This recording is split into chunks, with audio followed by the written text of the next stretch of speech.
Hello, chat. It has been what, a week since we last spoke. Hello. Everyone's here. Yes, I was away last week, starting from Friday through Sunday, and I was busy the entire week as well after that because work and other things as well. We'll get to what I've been up to in a little bit. Um, Anyways, hello chat. How is everyone doing? Hope you're having a lovely day. Okay, so yeah, where do I even begin? I was busy. I was in Japan through Friday through Sunday last week, and for Monday and Tuesday, I was taking my friend around Taipei. So yeah, I haven't really had time to do much until now, because like in the last few days I was just busy getting the pictures ready for the stream so that I can share it on stream. Yeah, I was at Magical Mirai last Saturday and Sunday, even though it technically started on Friday. I only had ticket for Saturday and Sunday. Anyways, I think it'd be best if I can show you all of this in photos. Okay. So let me pull up my I did a lot of setup before the stream as well, so I can actually show you this nicely. So yeah, I guess we'll start off by talking about my flight. So it was a particularly early flight for me. The thing with so I took a low-cost carrier flight, and the thing with low-cost carrier flights, at least in Taiwan, is that they tend to be either super early or like around the afternoon-ish time. And I want to get there early, so I had to take this really early flight. My flight was at like 6 a.m. something. Yeah, that means I had to head to the airport around like 4 or something. I ended up arriving at the airport like 4:50 or something. It was like there were like tons of people there. I can't show you the exact pictures, otherwise it's gonna show you like what exact flight or what company I was with. So, anyways, my point is there were a lot of people at the airport for 5 a.m. You know. Turns out, yeah, there were a lot of other people that were looking to get their flight to Japan around this time. And so originally when I got to the airport, right, I was waiting. I saw a very long line that goes towards to the low-cost carrier that I was with, the airline. The thing is, it wasn't until like the line was like at least I want to say like 20 minutes worth of people there, and I didn't realize this until I was like almost close to the check-in counter. Turns out that line was for a completely different flight. It's from the same airline as well. It was to a completely different location. So I realized that like 15 minutes into the line, so that was a good 15-minute wasted. And then I was like, oh shoot, okay. So it turns out the line I was supposed to go to was like right in like the exact next aisle. So I went there. I was like, there's also another line that's like super long. But then I realized, oh wait, it says it's for groups traveling together. So I waited in line for a little bit. I was like, oh, this doesn't seem right. So I went, I exited the second line again, and I went to check on the counter. And yeah, it turns out that still wasn't the exact line I was supposed to queue in. It turns out the check-in counter for the flight I was about to take was there was no one there. So like it was immediately I could just check in. Anyway, so yeah, it was super early. I haven't even had time to get breakfast yet. I did get like a little bit of bread like the night before. Um, and I had it like before I headed out. By the way, I had to taxi all the way to the airline. It was a little bit far. It was a bit far. Usually, I would take the metro for that, but you know, metros aren't operational in between 12 to 6. Anyways, so yeah, I was like, I want to get some food, and so if you know anything about airport food, is that they tend to be very expensive after you've entered security, after you've gone past security. Yeah, it was the same case there as well. I mean, for other food, it wasn't too bad. Like a new 200 Newton dollar for like a good meal, that was fine. That translates to around $6 ish. But I remember explicitly last time that I took a same. I want to say I took a similar flight. Last time I took the airline around the same hours as well. So I was like, okay, so last time I got a really nice sandwich, even though it was stupidly expensive.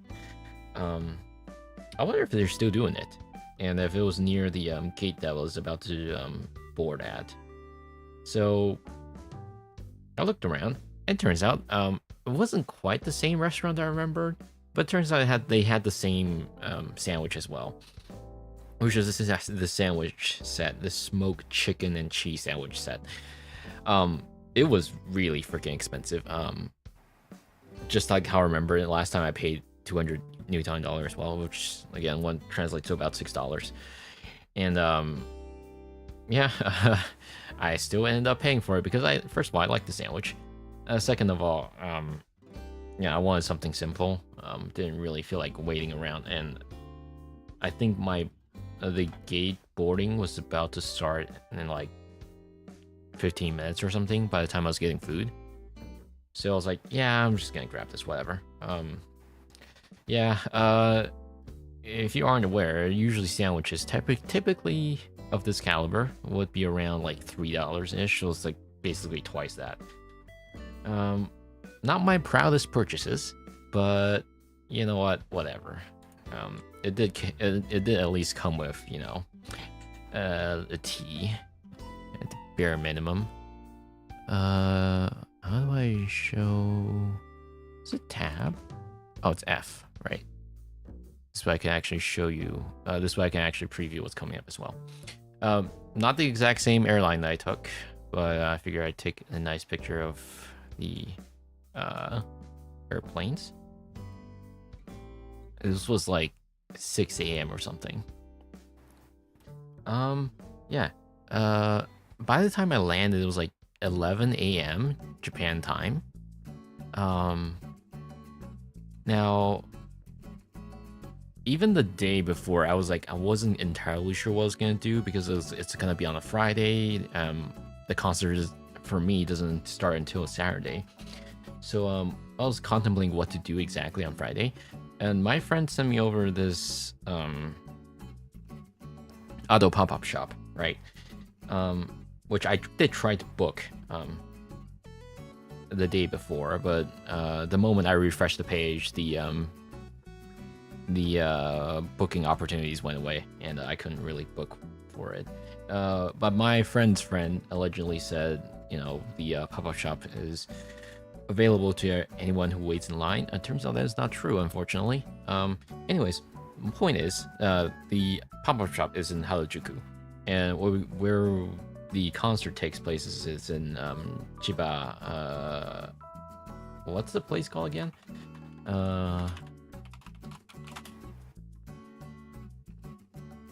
What was it called?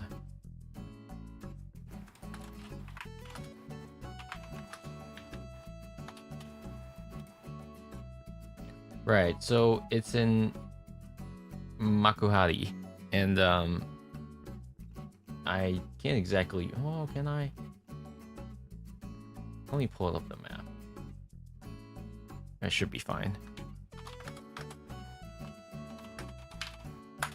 Give me a second.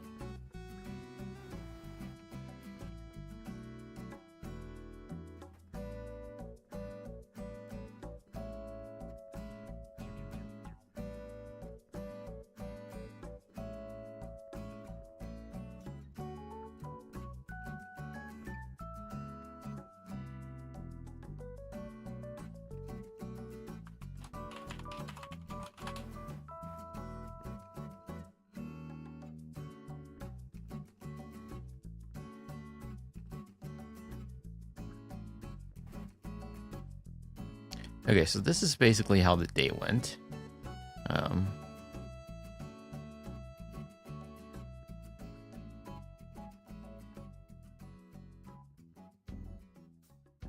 Give me a second.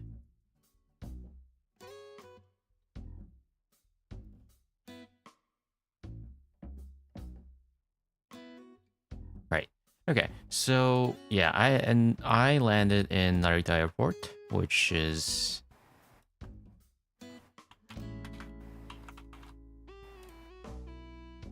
here. And yeah, usually it would be fairly straightforward if I wanted to go to Makati. You would basically take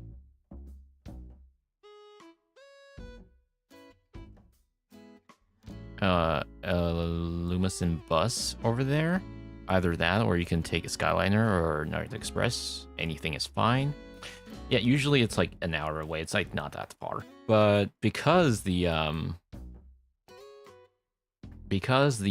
place we want to go to, the pop-up shop, is in Harajuku, that means that it's a very far Harajuku. That means it was quite a detour. So like instead of going here, I end up having to take the skylining over here, and then take a detour with the JR and go over here. It's quite a detour, but I ended up doing it anyways. So yeah, I took the Skyliner, of course, took my... Oop, right, you can't see it. Right, of course I hopped on the Skyliner and went about my way over there. And this was taken on the JR. It was stupidly hot. I would say it's like 60% or higher humidity. I'm not sure. I'm just pulling this out of my ass, but either way, it was like really hot. It was like 36, 35 or something.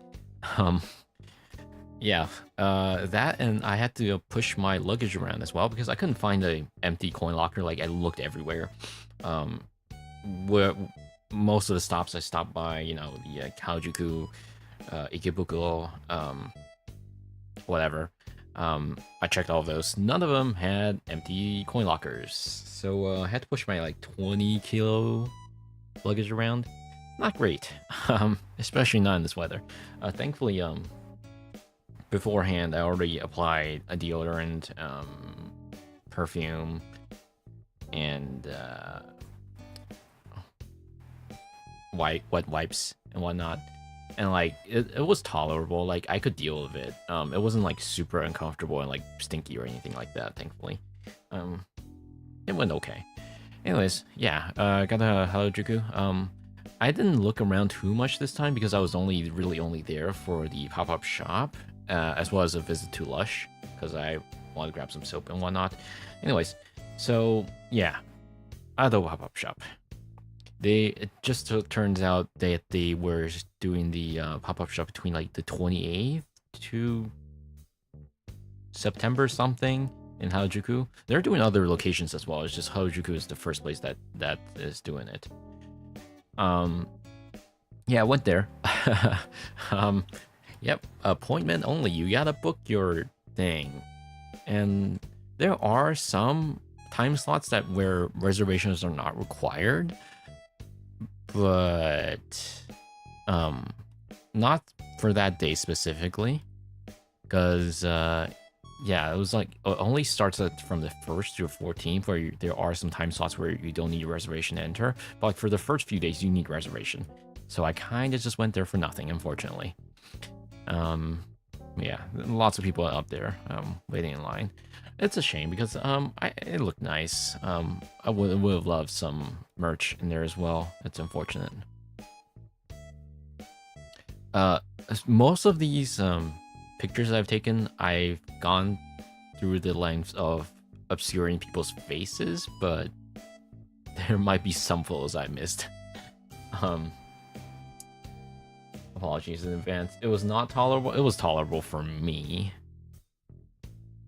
For Drifter, it wasn't. It was fine. Like, it was it could be worse. Anyways, yeah. So next stop after Harajuku, I went to Ikebukuro because turns out there was a Good Smile Racing pop-up shop there, and aside from that, there were also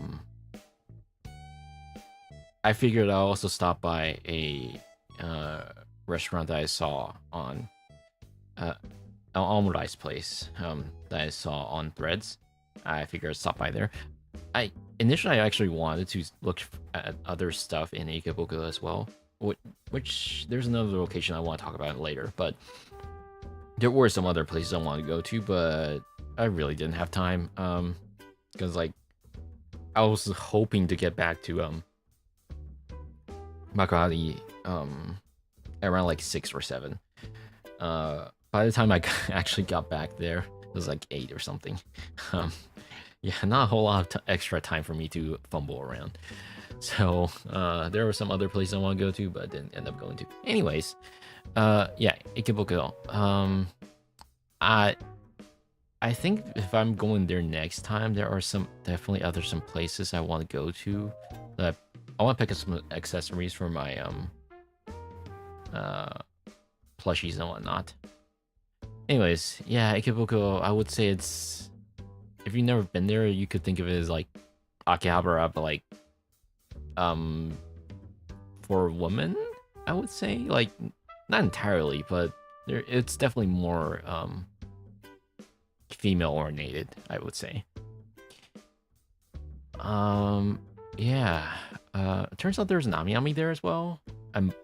There's a mini shop there. I didn't end up going there, but I did see this sign when I was exiting the metro station.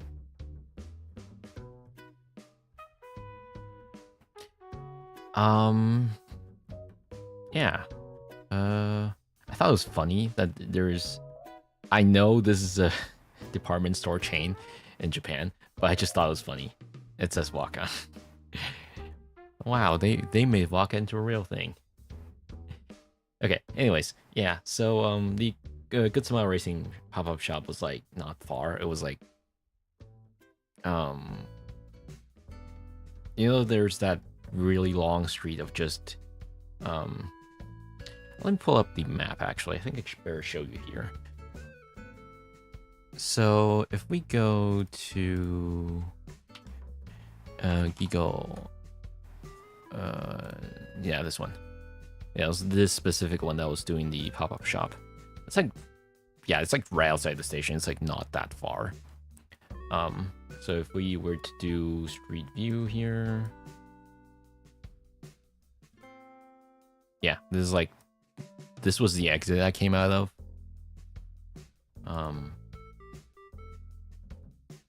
Yeah, this entire street, if I remember correctly, were mostly weeb stuff, and yeah, that was the where the pop-up shop was. There are some stores I like to go to next time.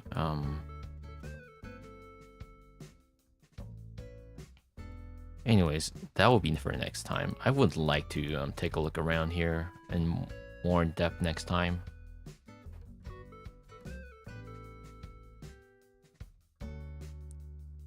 So, yeah.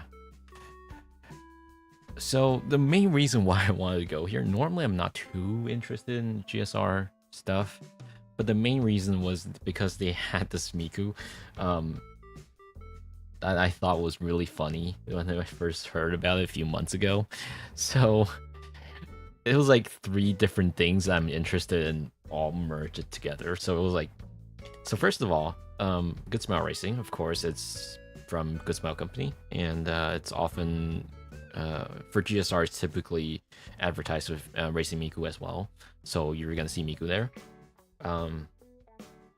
Now the next thing would be this is drawn by Saito-san, the lead artist, I think, that did the design, that did the character designs for Xenoblade 2. I'm not sure if they did other series as well. I think they did.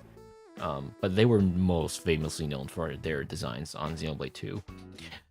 So that's one thing that I'm like, okay, I can call this the Xenoblade Miku now.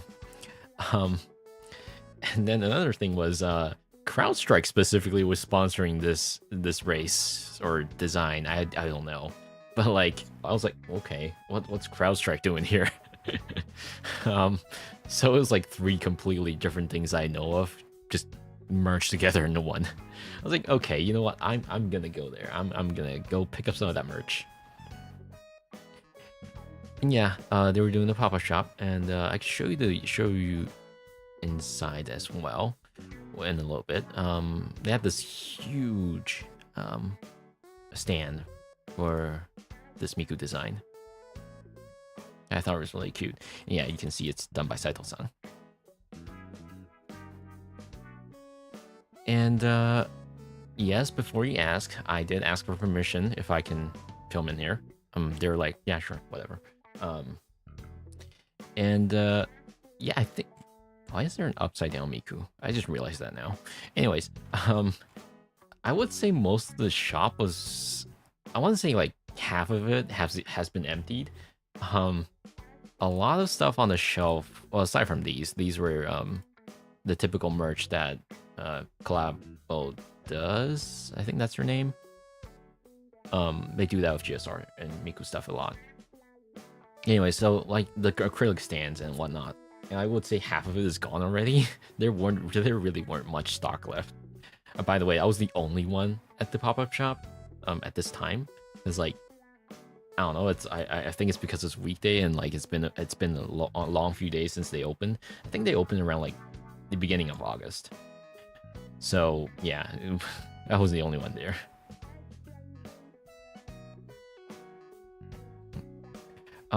The lens that I had with me at the time was a pretty tight lens. My usual wider lens was like in the luggage. I really didn't feel like taking it out. So yeah, apologies for these tight shots. Anyways, yeah, CrowdStrike, look.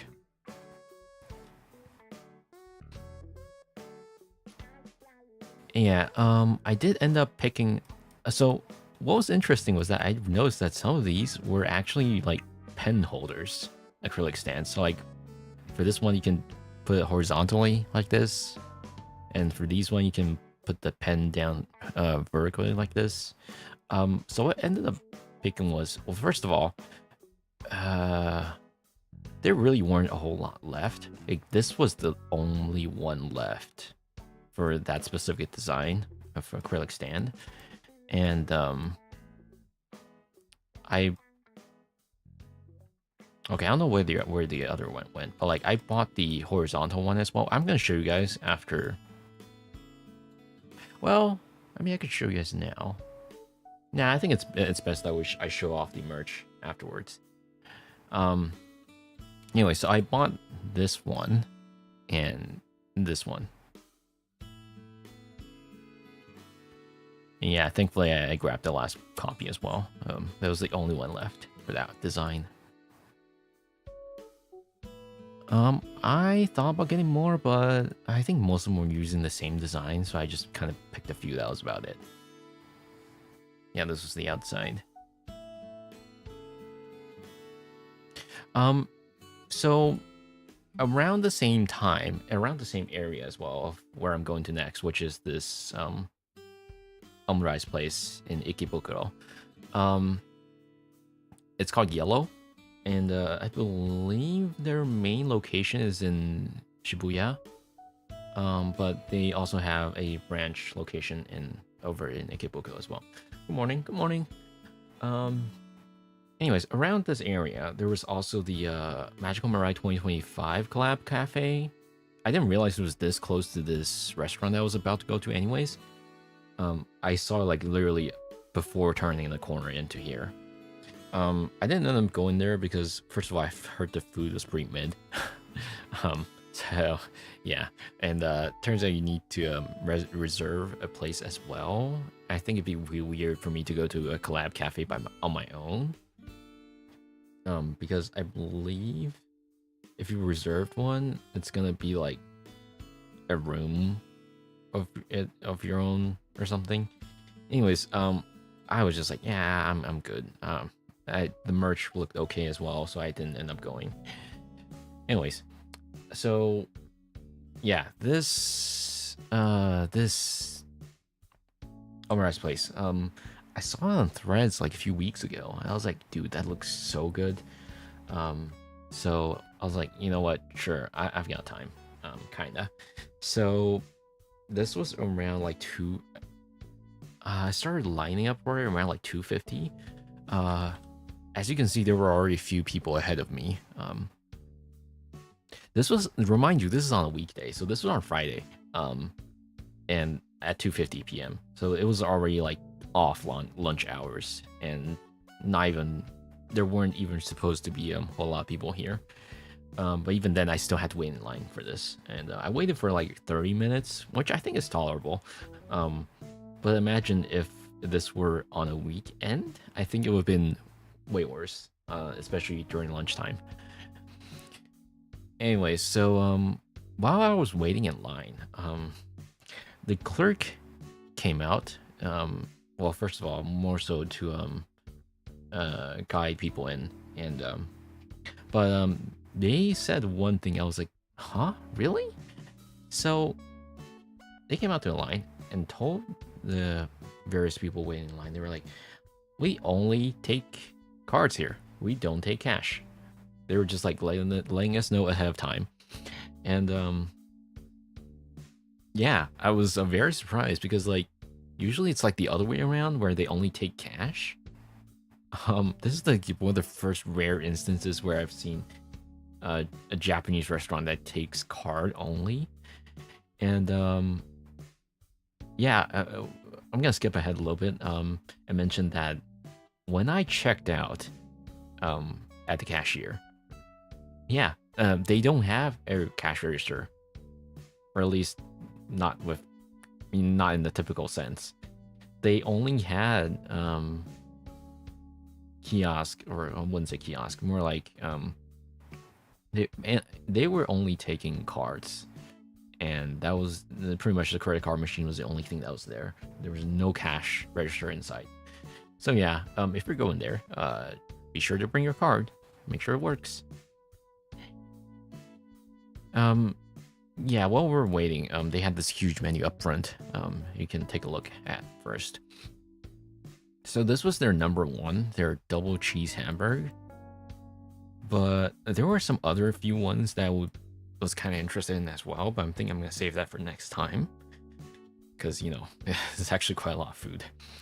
I would be interested in the curry one because I love curry. But cutlet sounds good, and also there's a wagyu one as well. And like all of these just look so good. Like I want to order like if I were to finish this menu, I have to like come here like at least a dozen times or something to finish their menu. All of them just look very interesting, and looked amazing. Now, yeah, they were the type of restaurants that take QR code menus. Basically, you're supposed to scan it and order on there.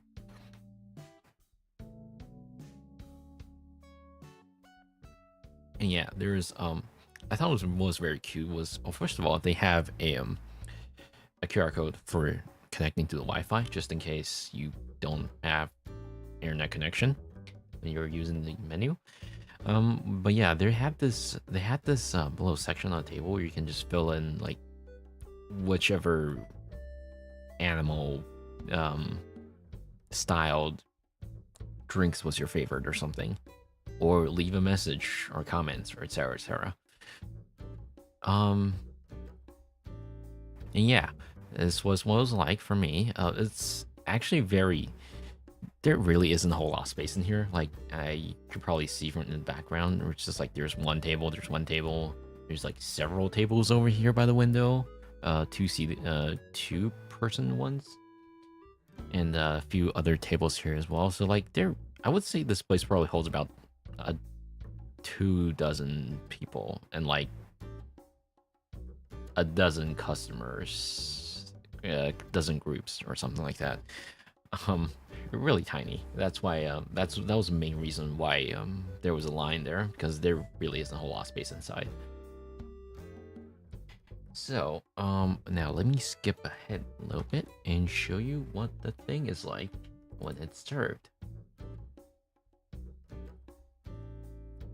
So I got the video here.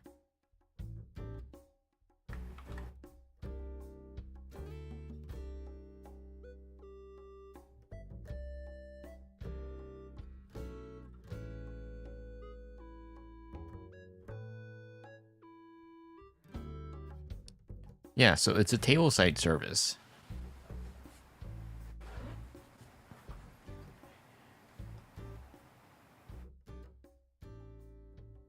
So they put the patties on top. I'll be honest. In retrospect, 2 patties actually seem like too much. I probably could have been okay with just 1. You'll see why in a little bit. But I did end up finishing it, of course, because it was good. The moment like the omelet was cut open, dude, it was so good. And of course, the obligatory cheese sauce.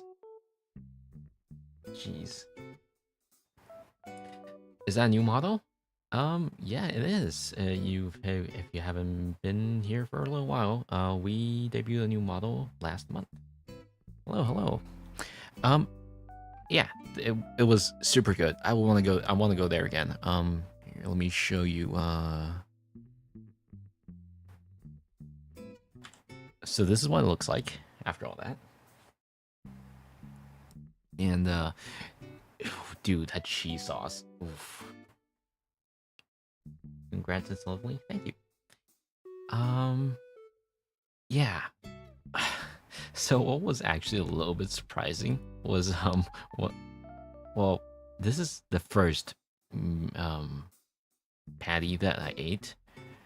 I thought that was pretty good. But then I went to the second one. I was like, huh? There's more cheese in the other patty? Dude, this was heavier than I was expecting. I'll be honest, it didn't really feel like it when I was eating it. But like in retrospect, looking at all these photos, I'm just like, dude, that was probably like so much fat. Oh man. Like initially I didn't think it was gonna be too much, so I ordered a drink as well because it was like super hot. It was super hot outside. So I ordered this watermelon parfait type of thing, and it was lovely, of course. It really did. I would say it was quite refreshing after having the omelet itself. Yeah, I would want to go there again. Very good, lovely. So if you're gonna want to go, everyone go there. Just look up Yellow. It's in both Shibuya and Ikebukuro. This is what the outside looks like. Yeah, it was like right next to a ramen place and a dumpling place. So, my next stop was going to be the Gachapon flagship store. I forgot what exactly it was called. Let me pull up the map again.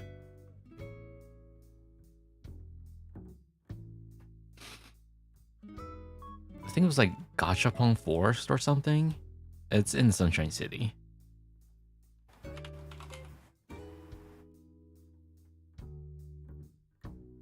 Yeah, it's like in here. So this is my first time inside a Sunshine City. It's like at first it was very confusing. No, not here. I want to go down onto the streets. Okay, so like this intersection was like very confusing, right? For me as a first timer who's coming here the first time. So this was the way I came out of. So I'm heading this way over to Sunshine City. Now before I actually got to Sunshine City though, I noticed over in this direction, you can't see in the Google Maps because there was nothing here at the time of filming on the Google Street View. But if you look over on my photo, you'll see that I was like, huh, that looks familiar.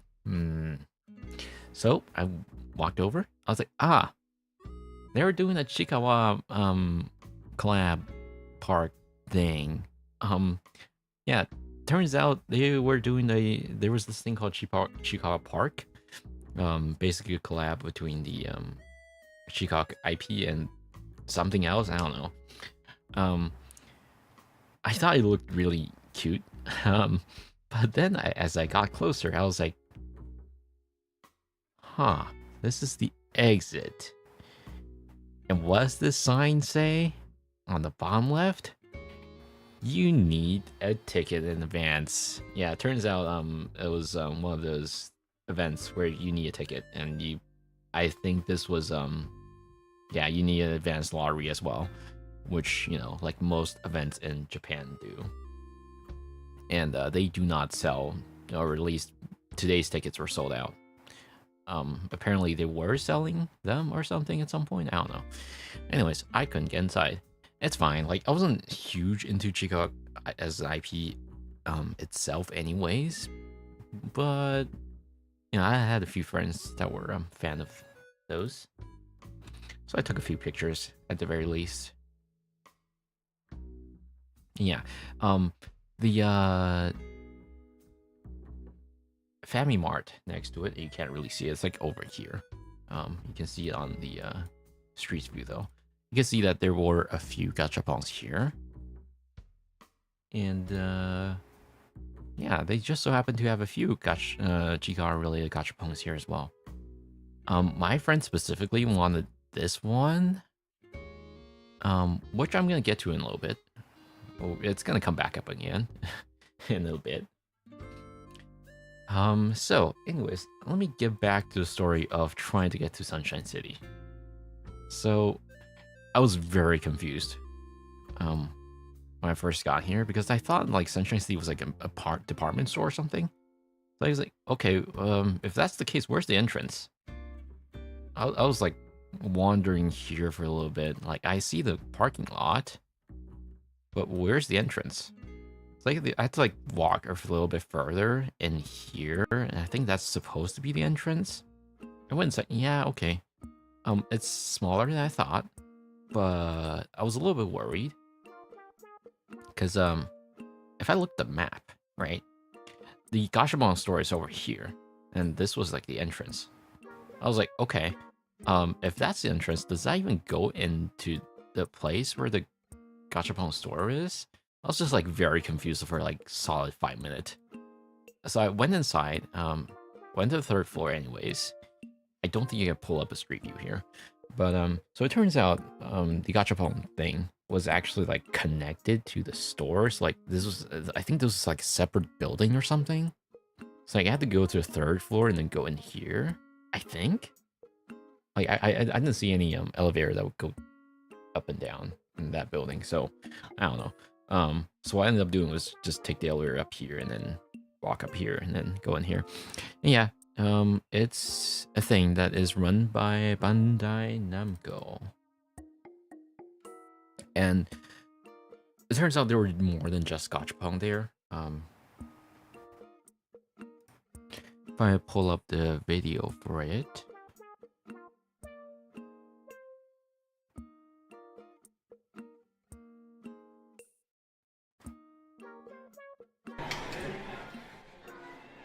Yeah, it was pretty big, a little bit bigger than I was expecting. So like, there are a few other stores here that were also run by Bandai, and of course the main attraction here being the huge piles of gachapon, and a few UFO catchers things as well.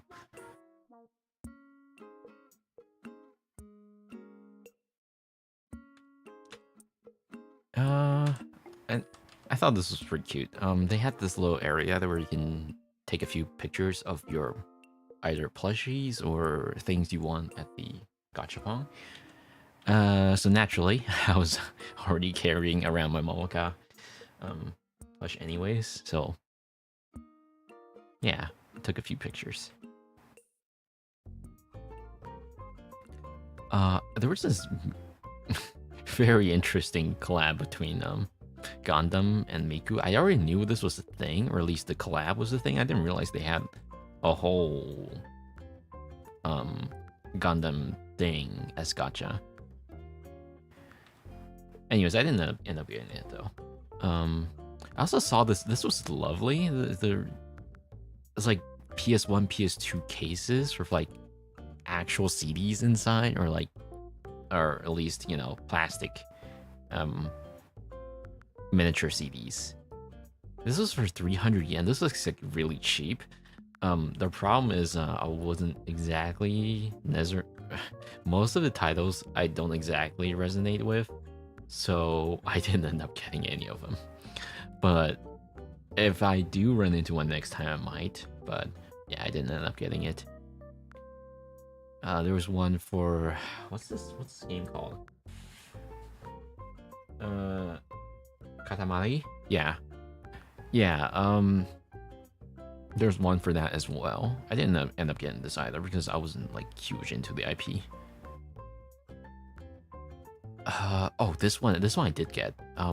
So apparently it's miniature dual senses. Those are dual shocks, and apparently if you push into it, it makes a startup sound. I haven't tried because like I'll open it later on stream. But basically I got the DualSense one.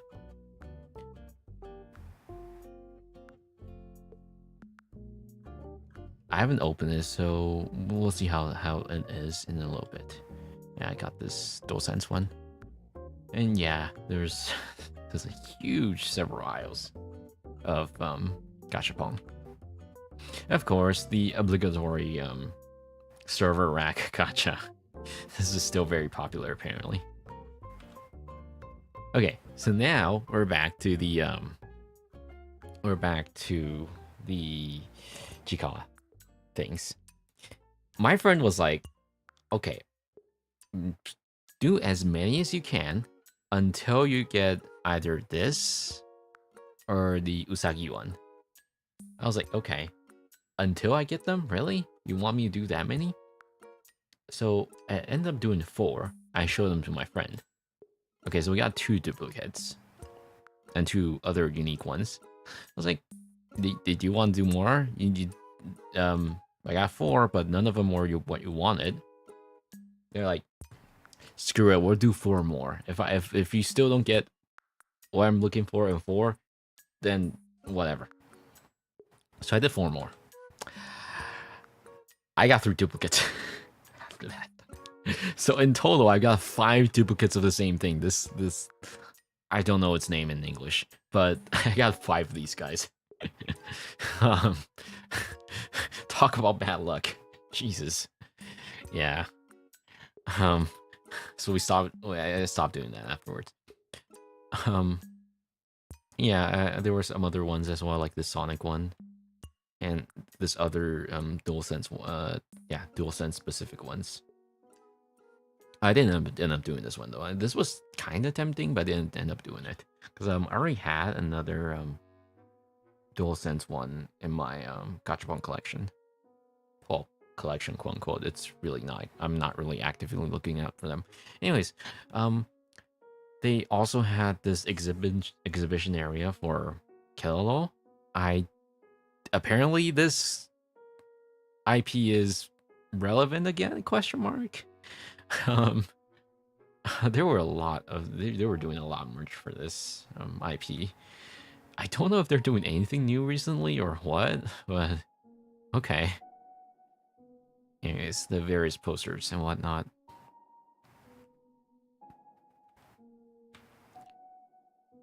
A bunch of other things, including Tamagotchi.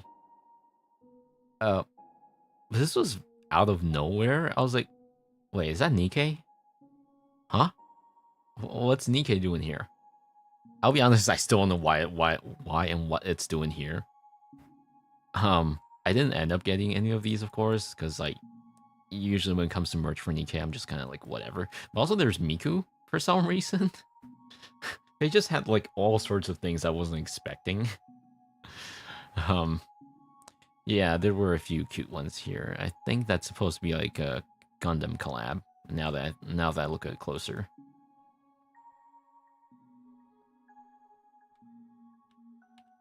There was also Bocce the Rock. There's just all sorts of IP that was just there somehow. Anyway, so I was done out there. Um,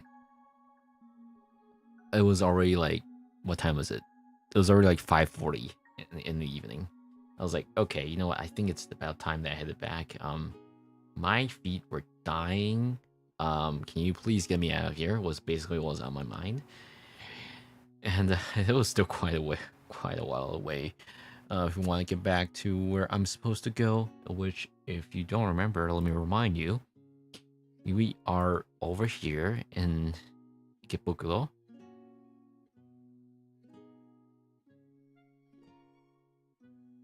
Hello? Okay. So if I do a plot for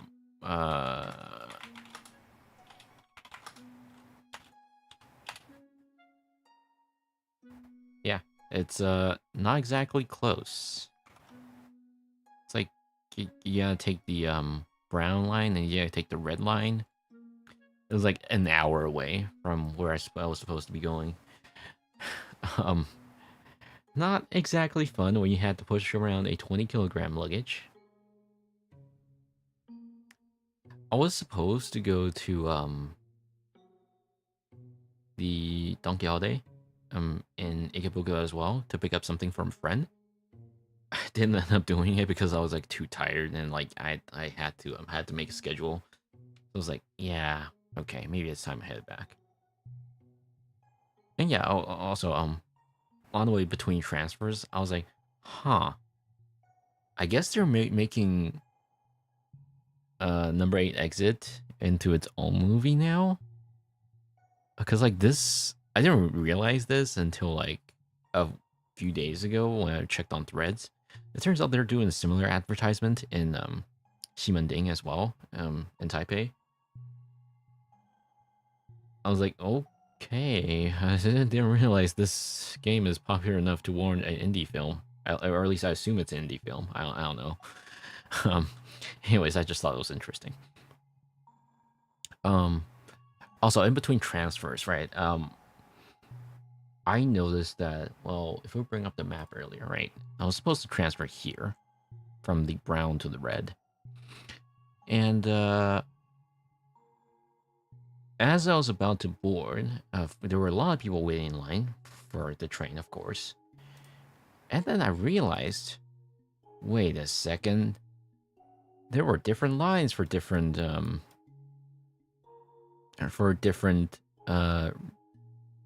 metro lines you were supposed to take. I was supposed to take the JE, the red one, but initially I was waiting in line for the JM. Like it was like I didn't notice this until like way later. I was like, huh, wait a second, what does that say?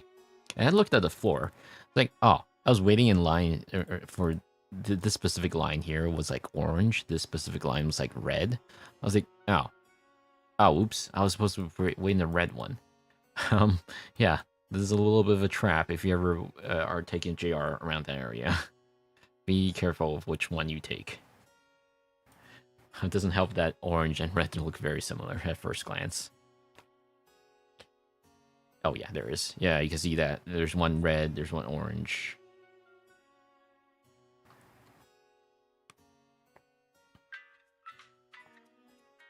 Okay.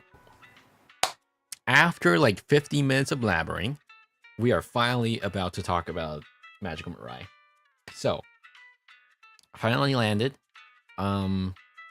in the coastal area of where the concert takes place.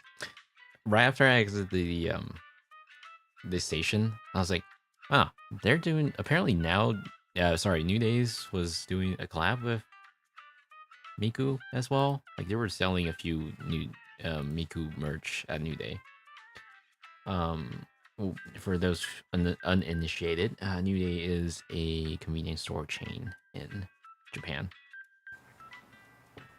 Yeah, there were a few merch there. I didn't end up buying anything, but there were a lot of people. There were a lot of Miku fans taking pictures of it.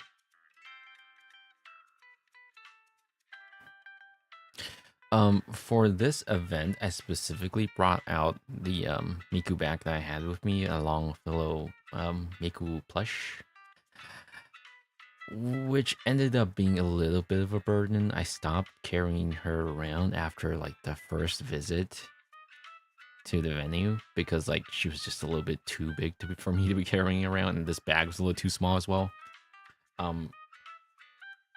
I might still bring her next time, but I'm definitely gonna get a bigger bag or a dedicated bag for holding her. This bag was just too small for her.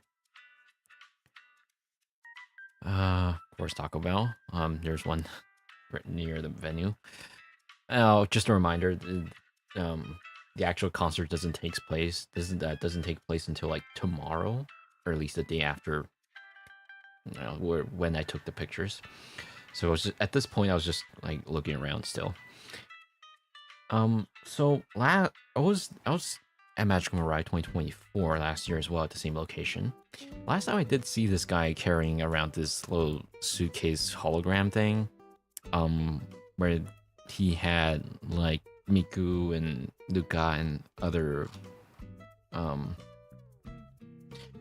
things on there. And basically the way it works is that you've got two various spinning blades with LEDs on it, and when it spins really fast to the human eye, you can only really see what looks like a hologram.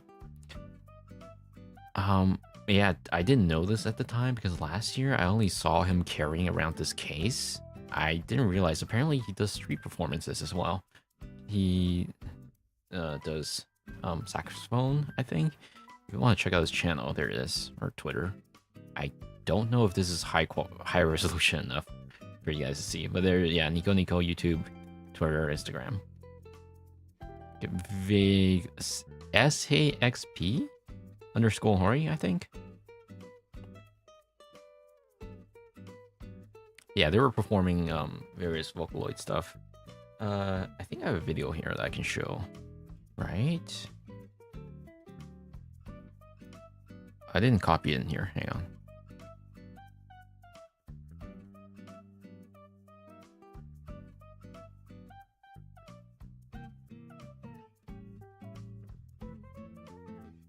Oh yeah, and the main reason why I'm still deciding to show it here is because they were already doing a public performance anyways, and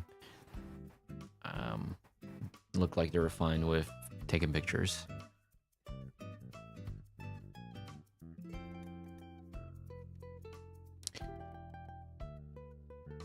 Yeah, I took a short clip of him from up above.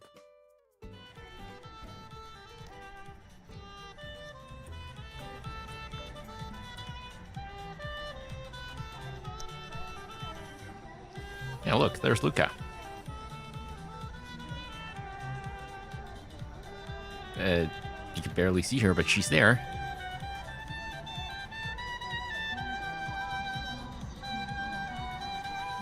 If they were there, like, I want to say throughout the entire weekend, he was performing there for a long while. Assuming outside of the when it's not concert showing time.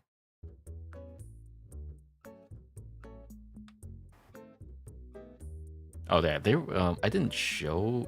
Wait, do I have the video for it? Hang on. Oh no, I do. Hang on.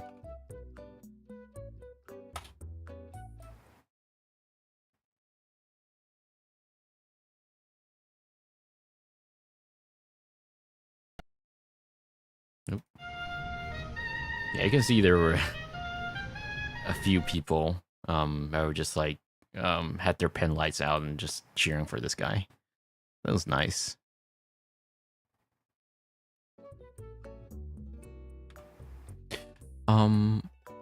I figured I'd also stop by Gigo for a little bit.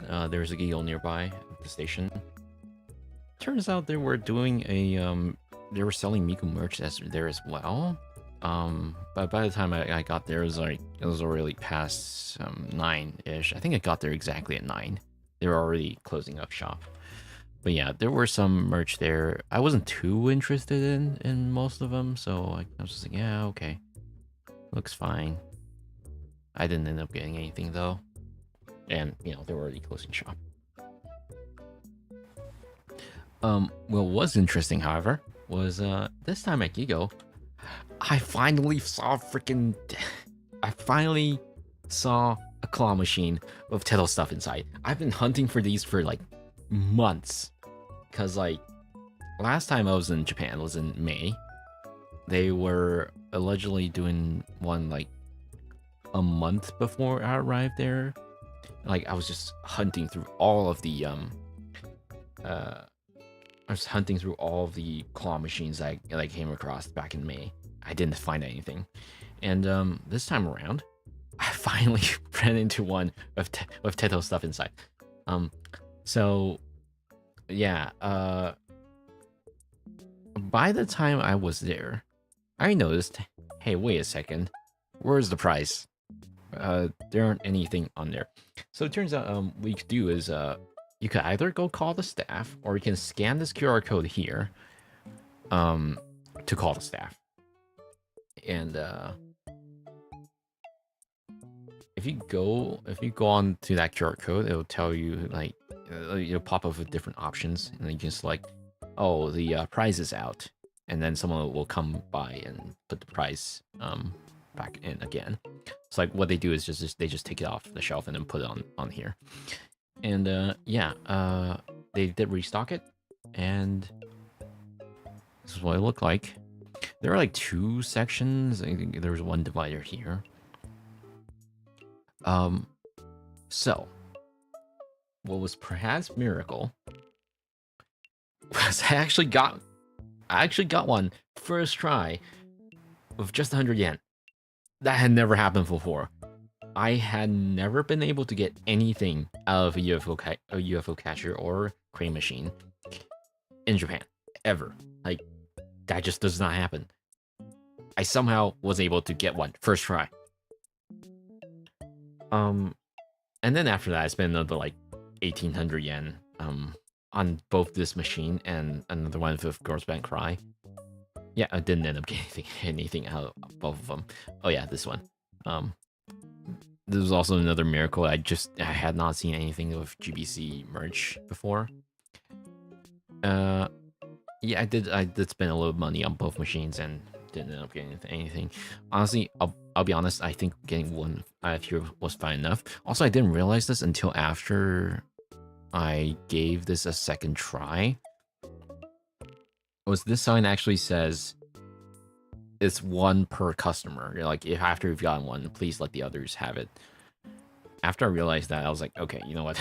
I'm good. Just if any other people wants to have it, they should have a chance. So I didn't end up keep doing it. Although I would have really liked this one and this one as well. There were like 3 of them in total.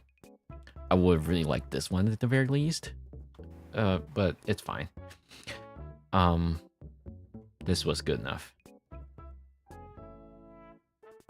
And yeah, as usual, every time at this Gigo, they'll have a Miku shrine. And they of course have one this time as well, of just a bunch of figures and albums from past years.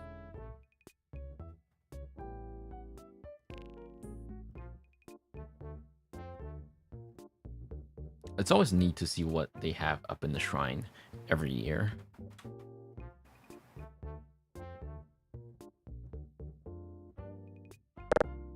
Hello, Snowman. And of course, the obligatory signing board. They had like 3 different signing boards this time. By the time I got there, 2 of them were already full.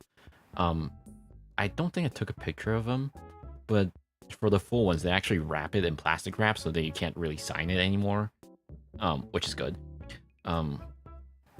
Yeah, you can see there were this was on the 3rd signing board that was still open for signing, and yeah, there were a lot of signatures and whatnot. I thought this one was really cute for Miku and Teto. Lots and lots of Miku.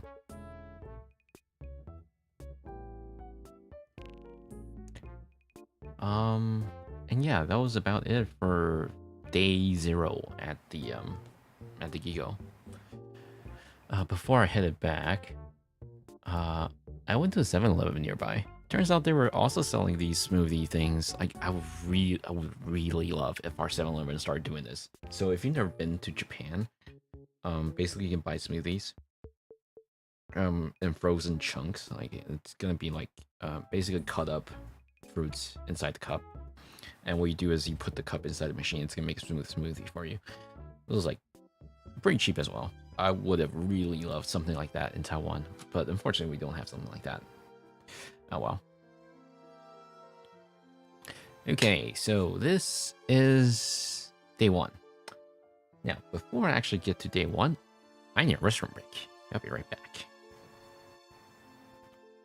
I think the playlist is also about to conclude. Let me loop through,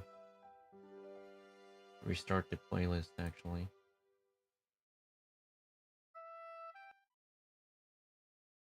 Okay, right back.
Hello, I have returned. Okay, so, let me turn this down a little bit more so I can actually hear myself. Okay, so, yeah, this was, what was this taken? This was taken at 8 a.m. So, we don't know how Magical Mirai typically is, so before the concert, so first of all, there are 2 different days, sorry, 2 different times for concerts. There's one for the day concert, there's one for the night concert. The day concert typically takes place around like noon-ish, like an hour before, like I want to say like 10:30 or 11:30. And for a night concert, it starts at 4:30 or something. So before that, there's the exhibition hall, and the exhibition hall opens at 9. This is where you're gonna buy most of your Miku merch, but also there's gonna be a creator booth in there as well, so you can meet various creators that have signed up for the booth. Typically, there would be like, for example, Pino Peak's gonna be there, Utsubi, what else? Luna, Omoi, and a few bunch of other bigger names there as well. But so like before the exhibition hall is open at 9, there are already going to be tons of people waiting in line to get into the venue. Last year we got in line around like 8:40-ish, 8:45.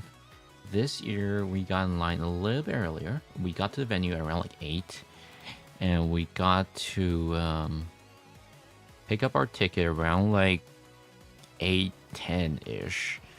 And as you can see, there are already lots of people out there. So this is actually like huge waiting line. Like inside there are like there's like way longer line inside the building. But after that's full, everyone's waiting outside and wraps around like this. And wraps around the building like this to the outside. And this was around like 8-ish, so you can see there were like tons of people waiting outside already. That means the inside is already full. Yeah, by the time we picked up our ticket and actually waited at the end of the line, it was as you can see, like it wrapped around here all the way to here, and we're like here-ish. And yeah, this was 8:30. So yeah, if you want to get to the creator booths a little bit earlier, you might want to be here. I want to say like earlier than 7, basically. If there's any specific creator booths that you really want to get to, you might want to get up even earlier than that. Anyway, so this was by the time this was 8. So no, this was 9:14. We were already waiting inside. Basically the line was already moving because the entry starts at 9, so the line was already moving decently at this pace. Usually you get to be inside around like within 20 minutes after the entry is opened. And you can see just tons of people inside.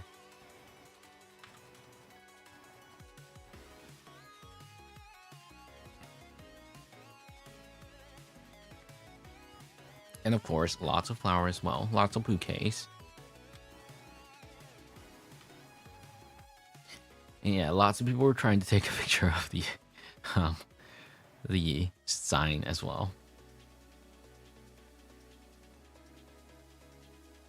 I'll have better pictures of these in a little bit, but this was basically obligatory. I'm in the line, I have nothing better to do, I might as well take a few pictures type of pics.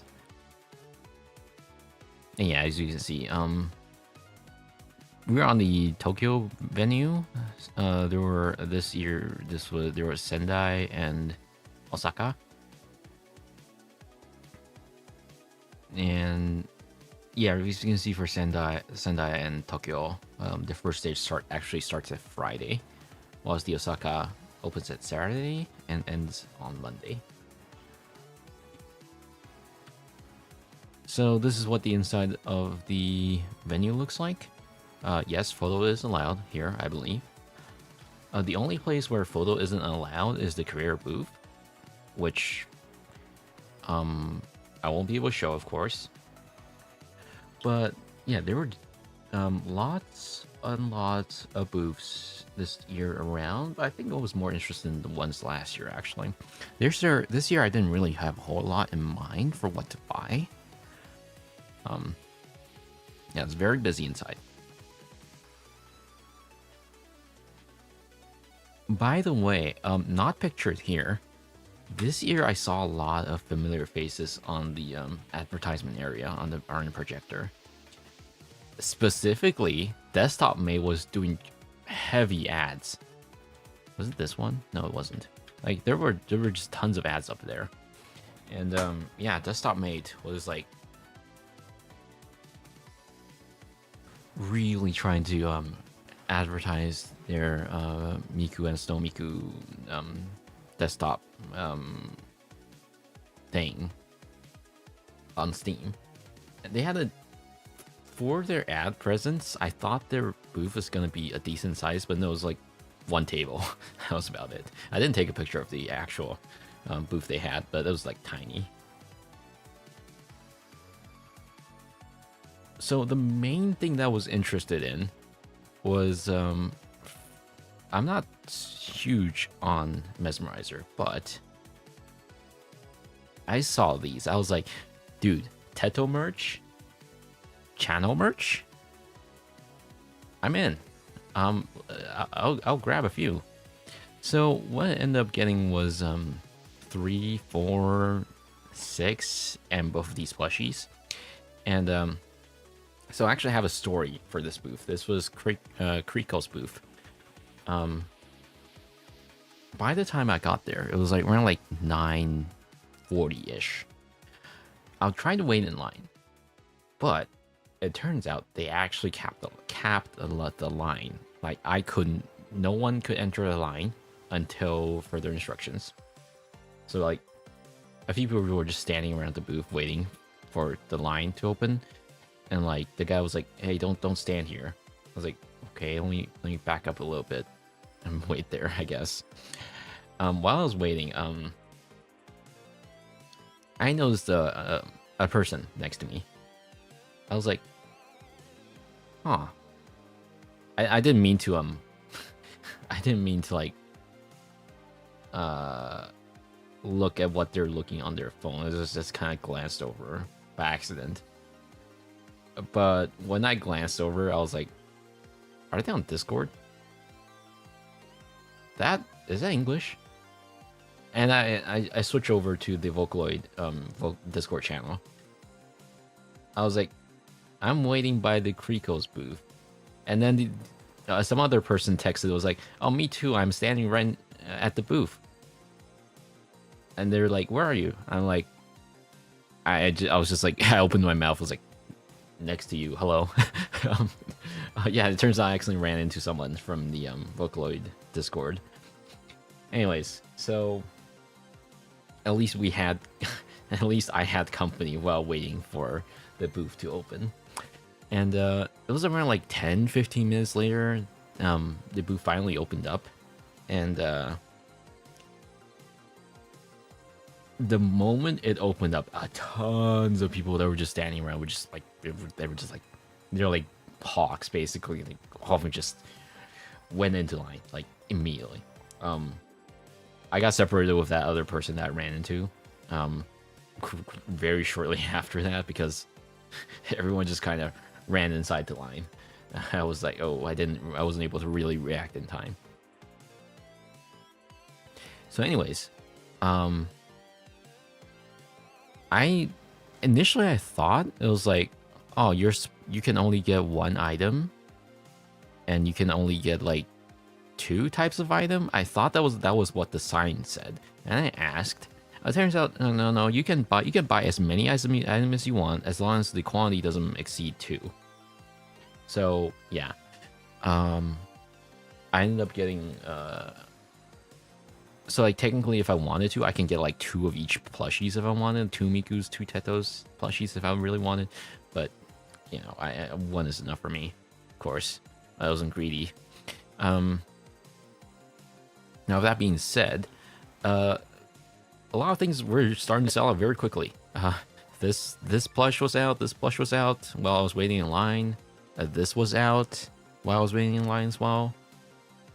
And like shortly after I bought, shortly after. So the way it works is while you're waiting in line, they actually give you a little form to fill out. So like, it speeds up the buying process a little bit. So you can just go like, okay, this is the stuff I want, and they'll get the stuff for you. And yeah, I was waiting in line. A few things have already started to sell out. This remind you, this was technically this is day 2 because you know the concert actually opened on Friday. So on day 2, at like 10 a.m., a few things were already selling. How can you tell that they were really selling things about fast?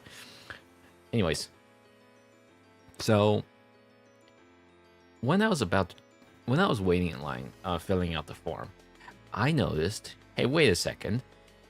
Why is the person that I ran into earlier still at the checkout line? They've been standing there for 10 minutes. So I checked the Discord. They were like, I don't know what's happening with the credit card checkout. I've been standing here for 10 minutes. They're still working on it. So what turns out what happened was the network there was so bad that the congestion was causing the credit card checkout machine to basically lag to a halt. And they could not get credit card transactions to go through. So when I was about to check out, same thing happened. Actually, I didn't even get to use my card yet. They were just like, you know what?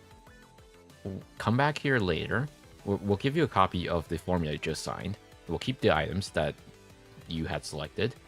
Come back here in an hour. We'll see if it works by then. So I'm going to skip ahead a little bit in my story. So about an hour later, right before I was about to exit the venue, I went back to check. And I gave them the form. Initially, they were like confused because the person that handed me the copy of the form and the clerk that I ended up talking to when I'm back was a different person. And initially, they were very confused. They thought they were... So the things I already checked on the form were things that they have already sold out by then. So this was like 11:40-ish or something. And they were like, oh, dude, sorry, but this item is already out. I'm like, no. I came here earlier. This was the stuff I ordered earlier. You told me to come back an hour later. So here I am. And the other clerk was like, wait, no, they were already here earlier. So then like they pull out a drawer of stuff of basically customers that were told to come back later. And they had my stuff, thankfully. So just for context, these were already sold out. Like the ones I selected, 3, 4, and 6, they're already sold out by 11 or something. And yeah. Anyways, so what ended up happening is they still could not get credit card to work. So I had to pay by cash, which is like whatever. Thankfully, I had enough cash with me, just in case, right? I ended up bringing up a little bit too much cash, actually. I brought like 40,000 yen in cash, but I ended up only like spending like 25k or something.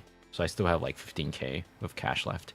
Anyways, point is, yeah, we had there was a little bit of an issue with their booth specifically. Now, not just Kriko's booth actually, because like, I'm gonna get back to this in a little bit, but like there were other booths that were having issues as well. Anyway, so I did end up getting the items I wanted at the very least. Okay, now let's get back to where we were, which is like around 9:30-ish at this time. So at this time, I was just like, okay, you know what? I'll come back later for the stuff. So I'm just looking around for now. And right across from the Kriko's booth was actually booth. I think it was specifically from Yamaha. They had a little vocal recording booth set up here. So like, turns out they were doing like a on-site mixing and singing experience, whatever. Basically, they had various project files ready for on-site, open on the computer, and like you could sing at the booth, and the mixing person would do the mixing live right at the venue and do all of that singing mixing for you. I thought that was pretty neat. And of course, I'm not the person that would sing, so I was just standing by, watching others. Yeah, I was also oh, I didn't realize this until now. Oh, they're doing a Mako pop-up shop. Huh. I didn't look at this in detail until now. Anyways, so when I took this picture, I initially just wanted to take a picture of this section. So, yeah, there were a few peculiar items that were being sold there as well. Like, there were a lot of Magical Mirai 2025 collab food items. Like, okay, here's this pouch. Here's this canned salmon. Here's this, I assume is alcoholic beverage. I'm not sure. And a bunch of other treats. I was like, who's coming here to buy food? And I'm sure there were a lot of people that ended up buying it, but I was just like, huh. Okay. In retrospect, I probably would have liked to pick up a few of these because they look good, and I like Japanese treats. Anyways, I didn't end up buying anything though. I was just like, yeah, interesting. So, this specific Miku design I actually saw last year at last year's Magical Mirai. So in Magical Mirai 2024, they actually had like a prototype of this figure, of this design ready, which I'm gonna get to in a little bit. But first of all, they have a different prototype shown here as well. I think this might be Sakura Miku. I'm not entirely sure, but yeah, they have a prototype of it here. But the main thing I was interested in was this. So, like I said, last year I did see a prototype of this. And turns out they're ready. I guess they must be wrapping up for production or something, because like they have one that's on display already, like all painted and things. This was really cute. I really like it. I know nothing about. I think this is supposed to be like a brand collab of something.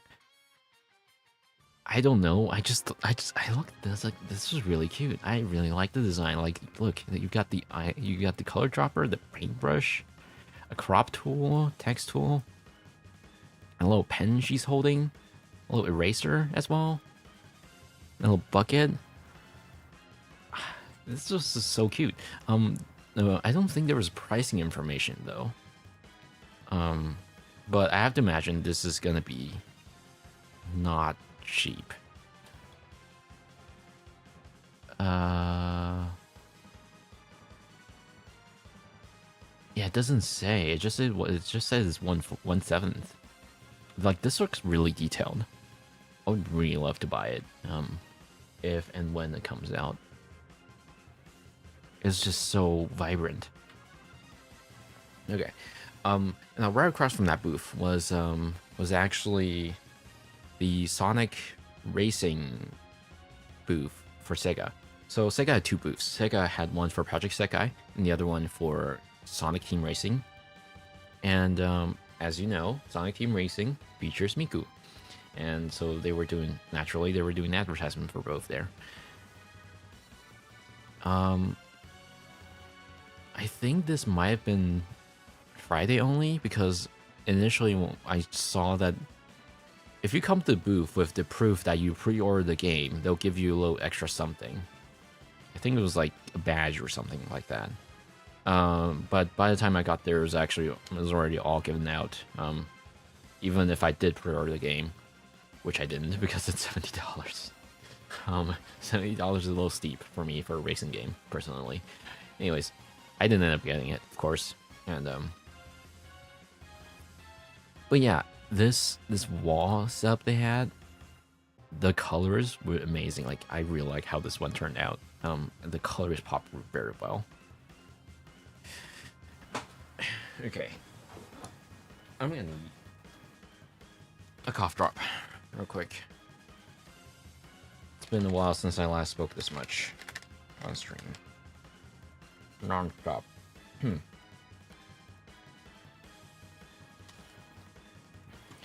Okay. So, next up, Good Smile brought over Good Smile Racing brought over one of their Miku cars on display. Yeah, you could probably tell this was actually on the road at some point, because like it's not entirely clean. So that must mean this was... They surely had used this in the race before, or something like that. Anyways, yeah, they had the whole car display there.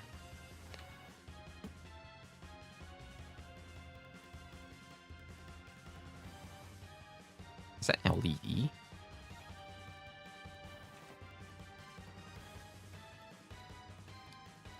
Yeah, tons of sponsors. Unfortunately, I don't see, I didn't see CrowdStrike here. That being said, is that Lego? What's Pop Mart was sponsoring them? Really? Okay. A lot of surprising brands here. Oh yeah, this is back to the Kriko booth. Apparently, these Ren and Len plushies sold out very quickly. In retrospect, I probably would have liked both of these, or 3 of these actually. Yeah, China merch. I didn't realize this until after I bought the things. I didn't see that this was apparently... yeah, you can see that it hangs off of the leak, so it would like swing around. In retrospect, I probably should have gotten this one as well, because this is a really neat idea.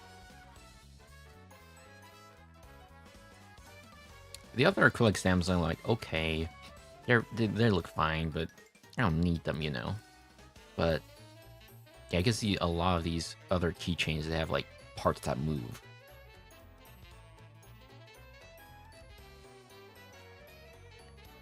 Yeah, you can see that some of these were already sold out.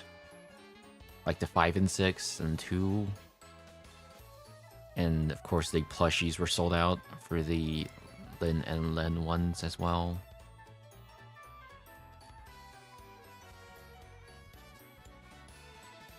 Dude, all these look so cute. In retrospect, I kind of wanted them. Oh well, it's fine. Right, so they're also doing the display of the Miku figure for 2025 design.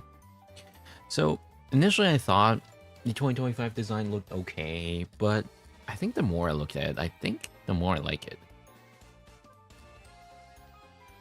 Yeah, this is a close-up of it. I actually kind of dig this design a little bit. There's also this one for... Oh, it comes out next year at October. Damn.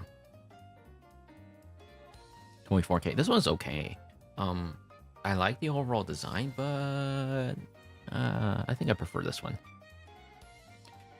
So... I'm not sure if I took a picture of the booth. Oh, no. I don't want to... Okay, whatever. This year I went to Soa's booth as well, because last year when I was at their booth, this was still on pre-order, so like I couldn't buy it. But this year they're around, and you know what? I was like, okay, I'm gonna buy the bag. So I did. Unfortunately for me, I managed to scratch it on the way back already. Like, there's a huge scratch mark here. I ended up buying like a little paint marker thing that you were supposed to use to like cover up scratch marks on cars. So it's kind of fixed, but also not really. Like, if you look at it from an angle, it looks unsightly. The paint is very obvious. But like, you know, it's whatever. Like, unless the light bounces on it at a certain angle, you're not gonna see it, so it's whatever. But for the bag itself, I like it. That said, I also think the bag is a little bit smaller than I would have liked. The Soa wallet doesn't fit inside, unfortunately. So I kind of just keep the wallet in my pocket. Anyways, as you can see, I also got the keychains, which I'll showcase after showing the pictures, of course. Oh yeah, so for the creator booths, I actually did go there on day 1, sorry, day 2 as well, Saturday. I already knew in advance that Luna was gonna do a number ticket signing. Basically, for every purchase you do, you get a number ticket, and if you want it, you could come back at the hour that's noted on the number ticket for a signature. This is apparently Luna's first year doing this, because last year, I don't believe they were doing signing last year. And there's a significant difference between the number of fans from last year and this year. This year, there were so many people in line. You can tell Luna has become this really big figure in the Vocaloid scene. I end up getting their new album, but unfortunately, by the time I got there, the number of tickets were already out. So I thought, I'm going to try again next day, which I'm going to get to when we get there. But for now, just know that I actually did buy their album and their acrylic stand as well. For lunch, my friend and I got Taco Bell. I'll be honest, a Taco Bell in Japan is alright. First of all, we don't have them in Taiwan. But second, I'll be honest, the food I've had at Taco Bell Japan, they were okay. I ordered the Crunchwrap Supreme, but it was a lot thinner than I was expecting compared to what I've seen on YouTube for Taco Bells in US. Yeah, it was okay. Now you might be wondering, why are you getting Taco Bell in Japan? It was mostly just because we couldn't really decide for what to get for the lunch. So I was like, whatever. Usually when I don't already have a set, when I don't already have my eyes set on a certain restaurant, chains are typically my go-to in Japan anyways. Usually, no, with that being said, usually when I'm in Japan, I usually like to go to ramen restaurants and whatnot. Unfortunately, there really weren't a whole lot of good ramen places, as far as I know, around the area. So yeah, it's kind of whatever, really. Right, so after lunch, we went back to hotel, and my friend offered me a few lenses for me to test. Specifically, there was this old vintage macro lens. So I did take a few test pictures. I quite liked how they turned out, actually. I might get a macro lens at some point. So I believe I did check modern good macro lenses, or like super expensive. They were at least prime macro lenses. They were like $200, $300 or something like that. But for vintage lenses, you know, with everything in manual focus and whatnot, it's like way cheaper. I think that's a lot more justifiable. I might get one at some point, but it's very, very low on the priority list.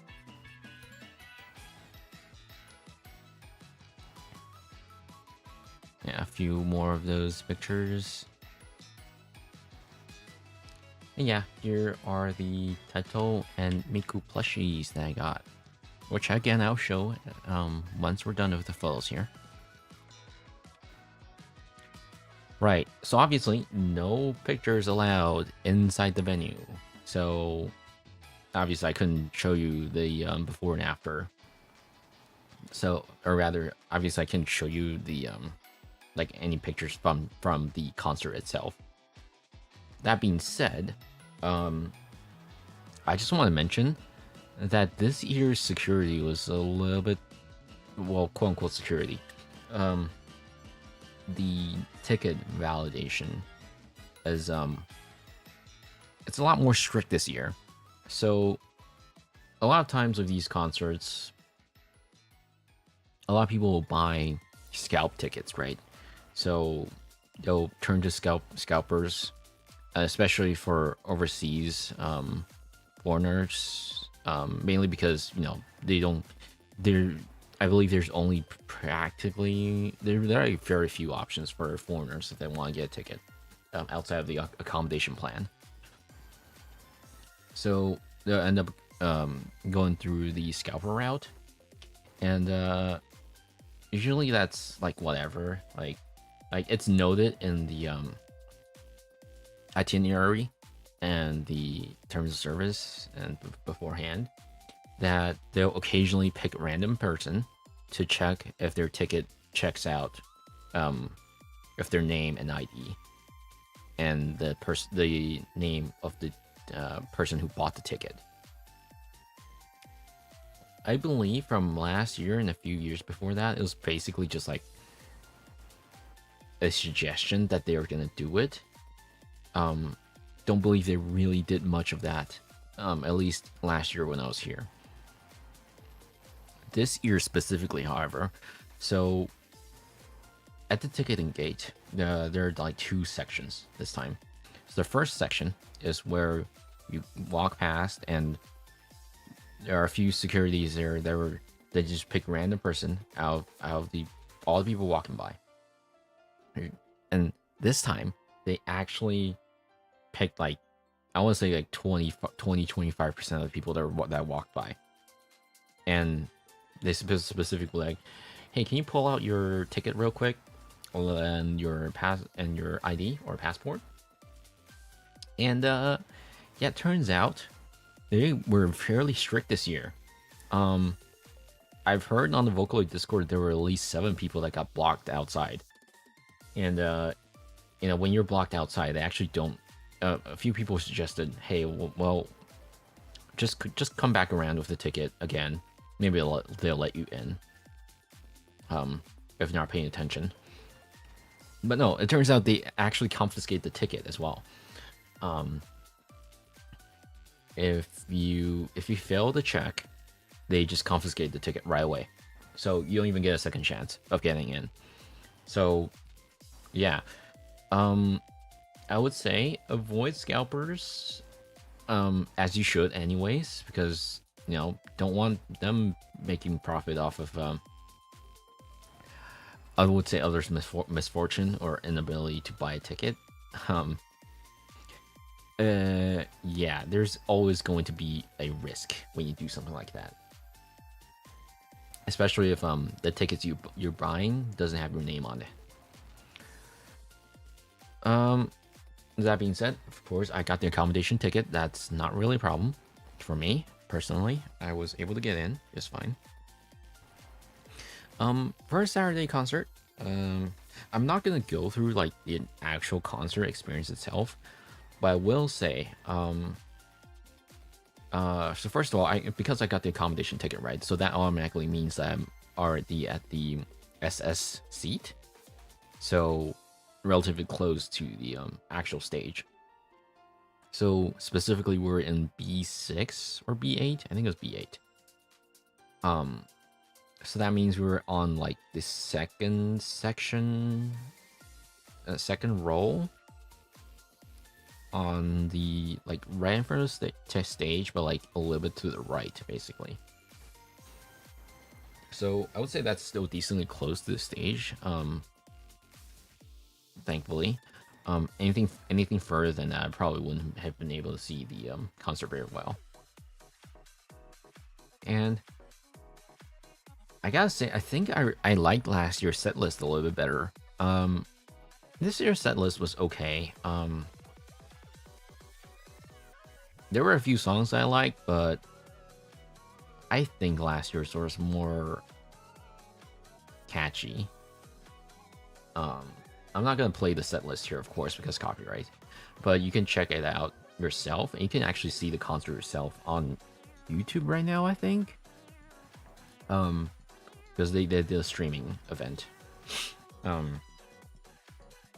That said, if you don't know where to find it on YouTube, you can also find it on Bilibili as well. It was basically uploaded like right after the streaming happened.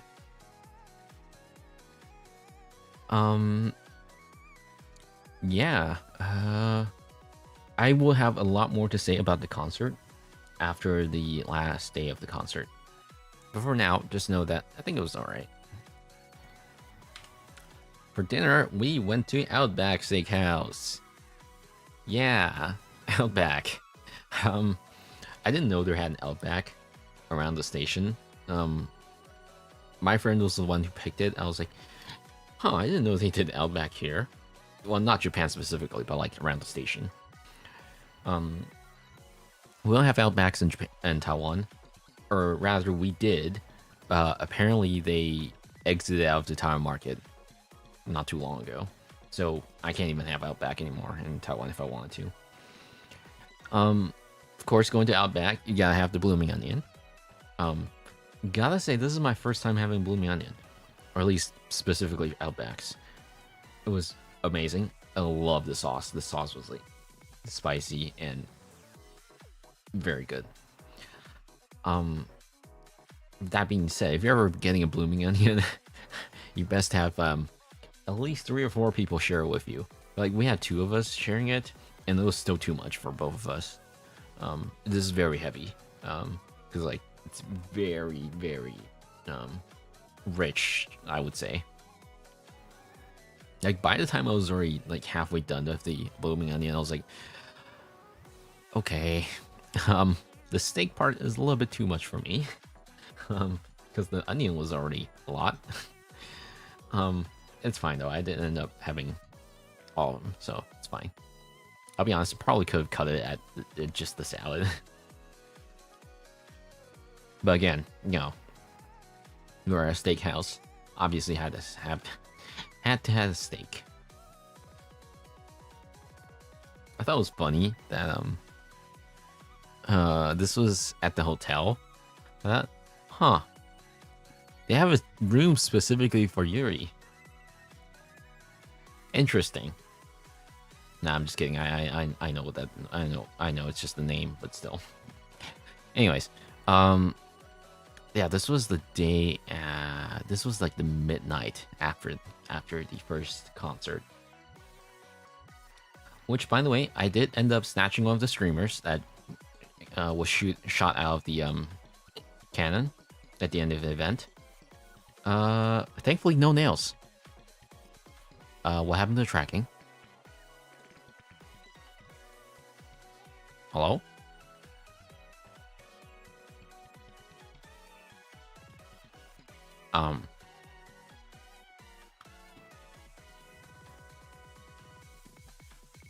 Okay, give me a second.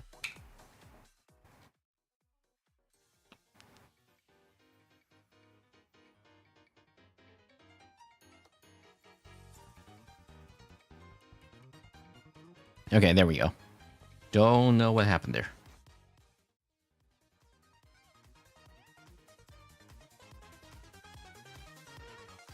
Oh, apparently disconnected for a little bit. Everything. Well. Okay, so anyways, yeah, this was a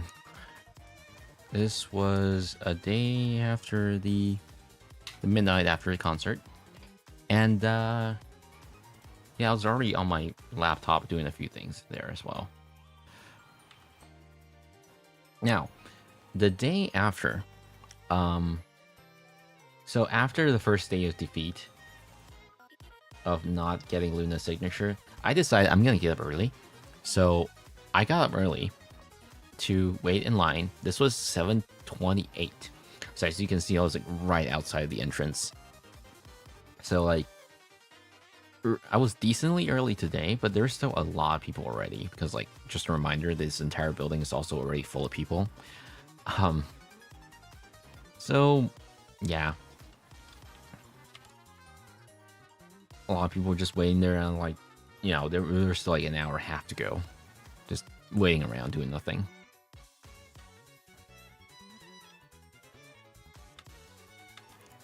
And naturally, I took more pictures of the bouquet. And yeah, lots and lots of people, as usual.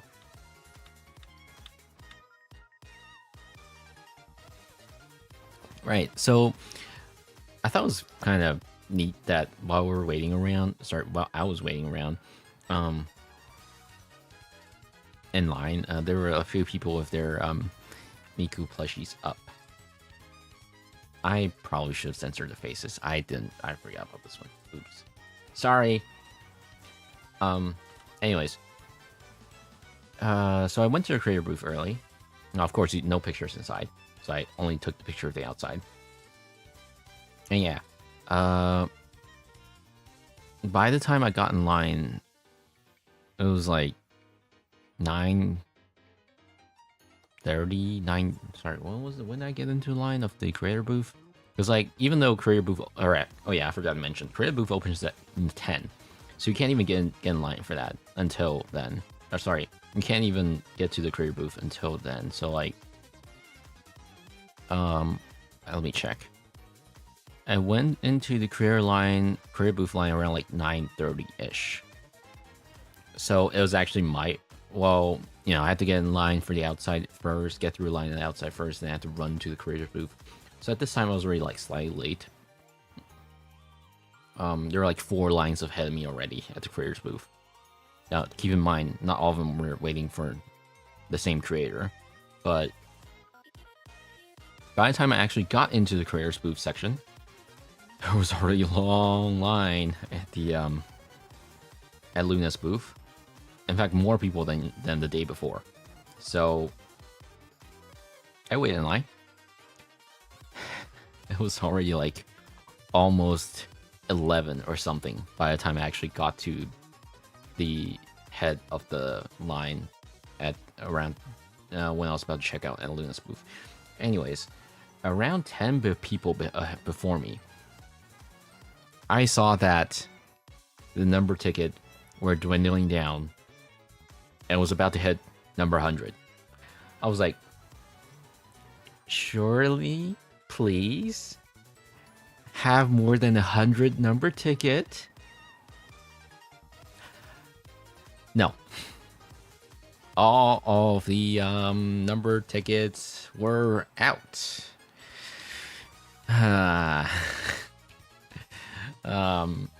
Yeah. I kind of waited around for nothing. The number tickets were out on my second attempt of going there, and that was I already got to the venue like earlier than like 2 hours before the entry was still too late. So allegedly, from the information that I've got from an insider source, Luna is allegedly not. Well, Luna has a lot on the table right now, and there's a chance that this might be the only time that they're doing signing. They might not do more signing next year, depending on how busy they are. Because keep in mind, Luna is also doing a live event or something, if I remember correctly. So like, there's been a lot going on. So there's a chance that I might not even get to have my stuff signed next year, which would suck. I really would have liked a signature from them. Oh well, it's fine. Yeah. Anyways, I was like super upset after that. So before leaving the venue, I thought I would at least stay around for a little bit longer, take a few more pictures that I didn't get to yesterday. So I also sat down because turns out on the stage they were about to have an event as well. I was like, oh, well, what's going on here? I'm like, okay, I'm gonna head in there and see what's going on. Turns out Krypton was having a product announcement event thing. Sorry. Yeah, so they were specifically talking about, well, first of all, they launched the new NT2 for Miku, which we already knew. And they were like, okay, we also announced Miku V6 AI. Cool. This was announced at like mid 2024 or something, or late 2024. Like it was supposed to come out late 2024 and then got pushed back to mid 2025.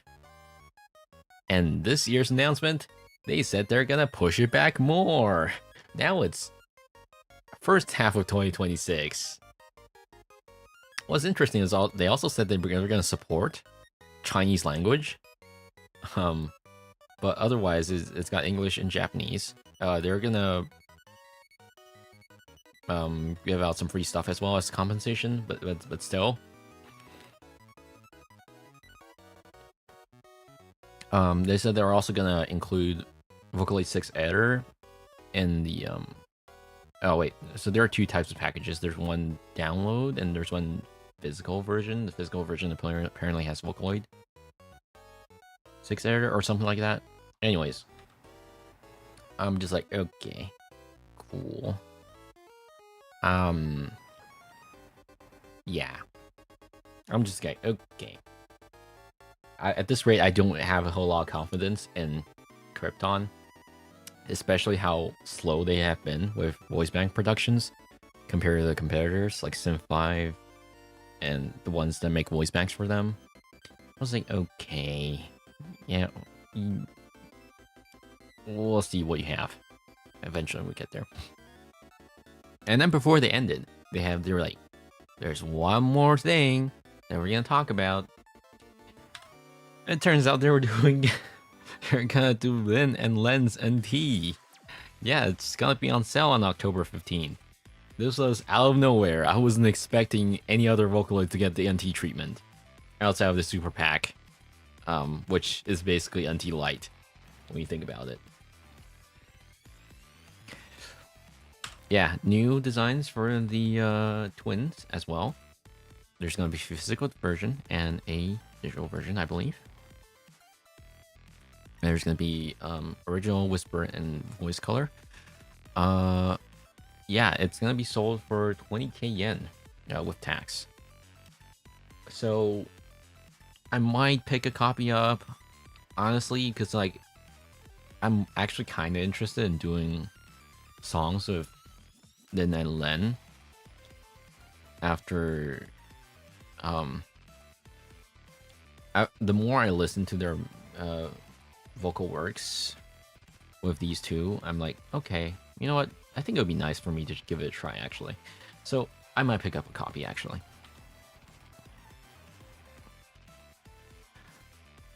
But yeah, now with this, so this chart was already a thing, right? Before this this section is empty.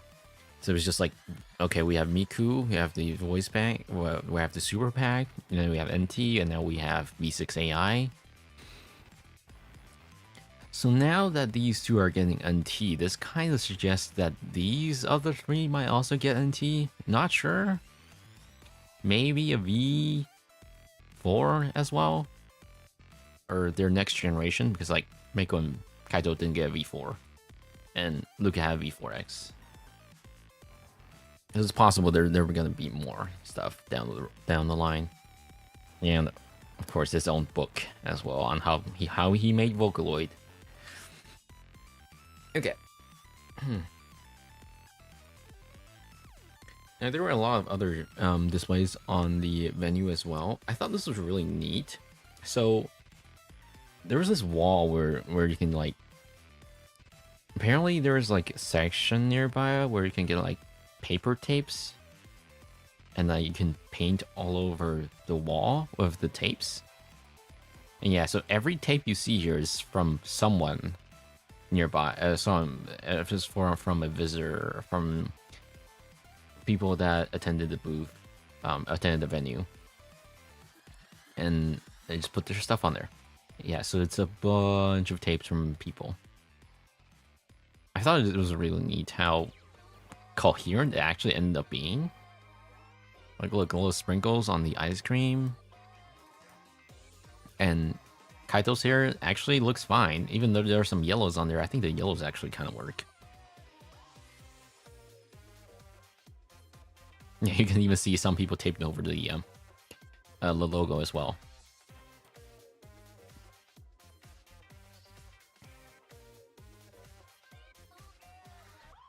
think it was specifically saying don't write text on there or something. I assume these names were okay.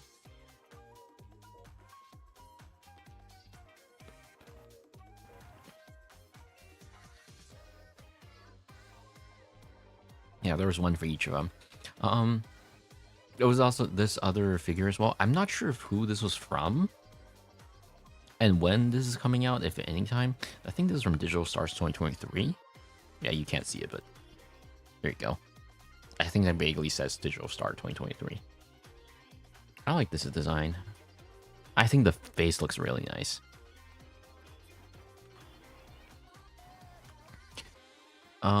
This one was okay. I'm not entirely sure where this is. I think this is also Digital Stars, actually.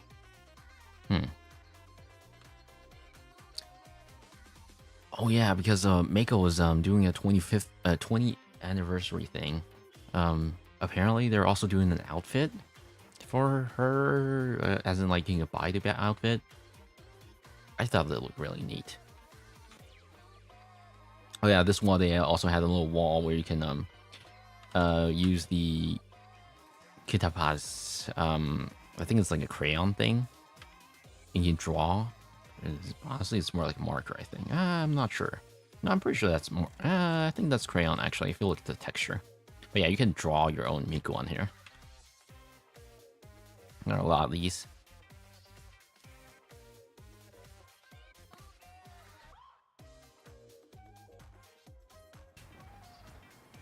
Okay. Before I go on, restroom break again. Be right back.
See me back then.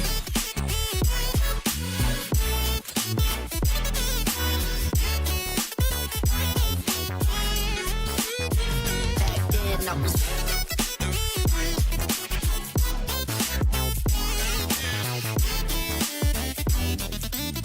Bring your rags in for now. Should've seen me back then.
Bring your rags in for now. Should've seen you back then.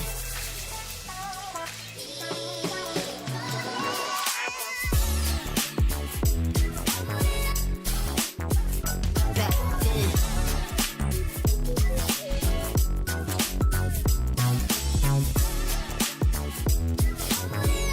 brag. Sip now, should've seen you back then.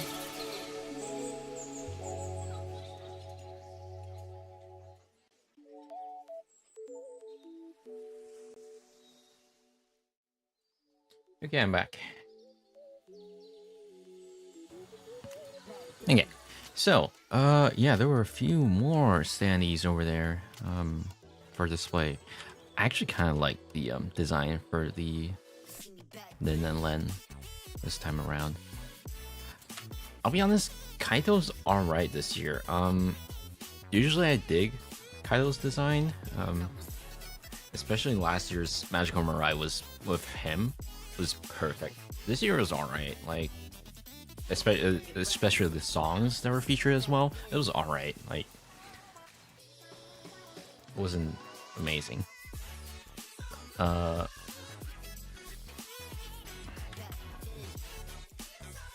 Let's see.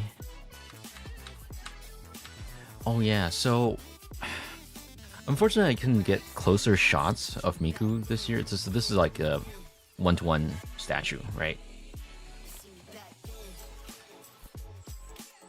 And yeah, so I believe the previously in the Osaka venue, you can actually get closer to the statue if you wanted to, but unfortunately, because someone's being dumb and was taking upskirts from the statue, so what they ended up doing was they pushed out the line a little bit further, so you can't actually take any closer shots with the statue, unfortunately. And I didn't have the zoom lens with me, so I couldn't really take closer shots either. So yeah, I mean, with the 55mm lens I had, it was fine. Like, it was actually just about the right distance, but it's more so a shame that I can't take shots of anything closer. Anyways, I quite liked how the statue looks. Like last year, I think each year's design is already stunning when they're all scaled up like this, one-to-one. One question I always have with each year is, what happens after at the end of the venue? Do they just put the statue in the warehouse somewhere, or is it like moved to Krypton headquarters or something?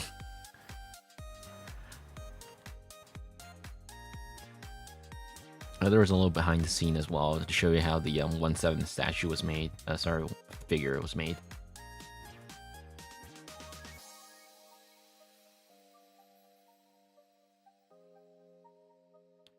And yeah, oh yeah, there was a section for telling people where you came from. So this I've noticed this a lot, especially for Japanese events, where they sometimes have these where did you come from section, and like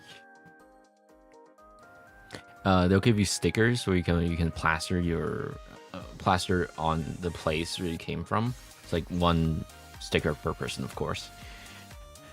As you can see, there were a lot of people from China and Taiwan too, and you'll notice that, there were so many of them. They were actually stacking the stickers on top of each other. How is this not falling off? Like, it looks like it's about to fall off any moment now. The more stickers you put on top.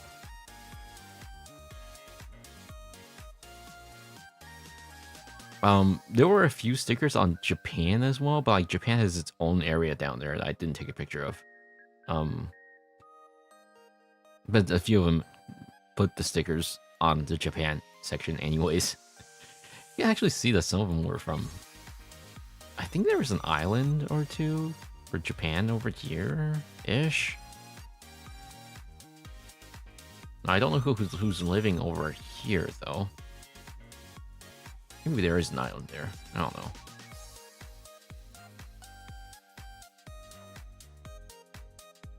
And yeah, some more behind the scenes concept arts for Miku. This year's Miku.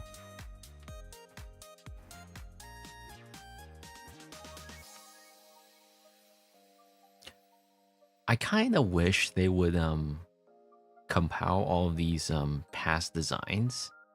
It's like designs from past Magical Mirai and then put them in the art book or something. I think that would be really neat. Yeah, this was the storyboard for the MV. By the way, I'm starting to think maybe I should start to draw a few storyboards of some kind. When I commission new MVs, because like there's only so much text description can do, you know. But I also don't know how to draw, so I think at least something would help though.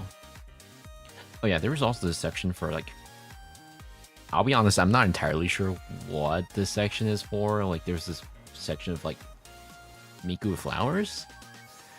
It was really nice looking, but I also wasn't sure whose booth this was supposed to be or what for. Anyways, I did take a few nice pictures. Okay, and this is Soa's booth. So I already have this wallet actually. Like I actually daily this purse wallet thing.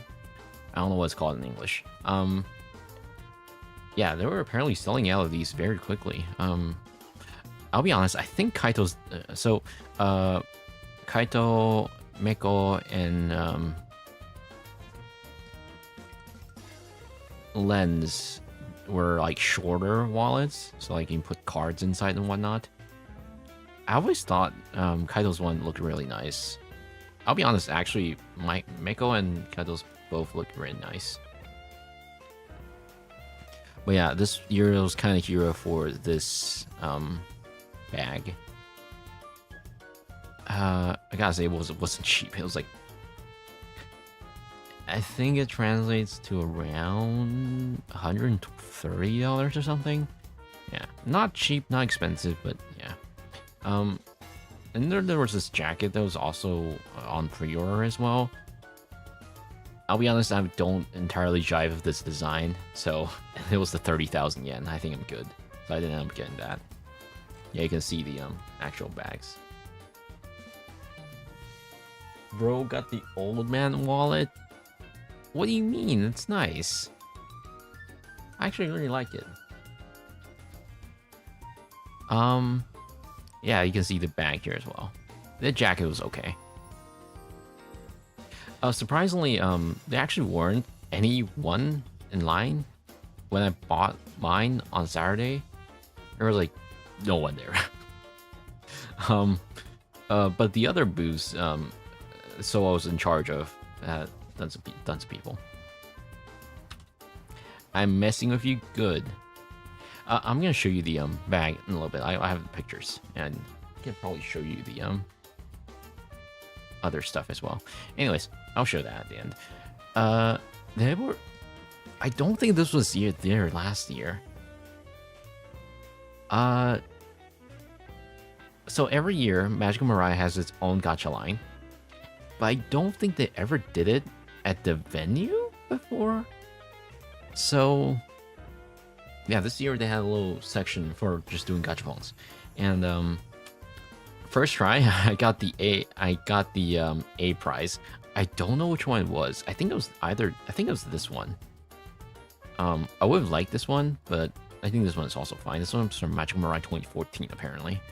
I actually didn't realize this until now. Anyways, we'll see. It's actually still in the capsule. I haven't unboxed it yet, so we get to put it together on stream later as well. A lot of chibis. Yeah, I got a better picture of this. And oh yeah, we had sushi for lunch.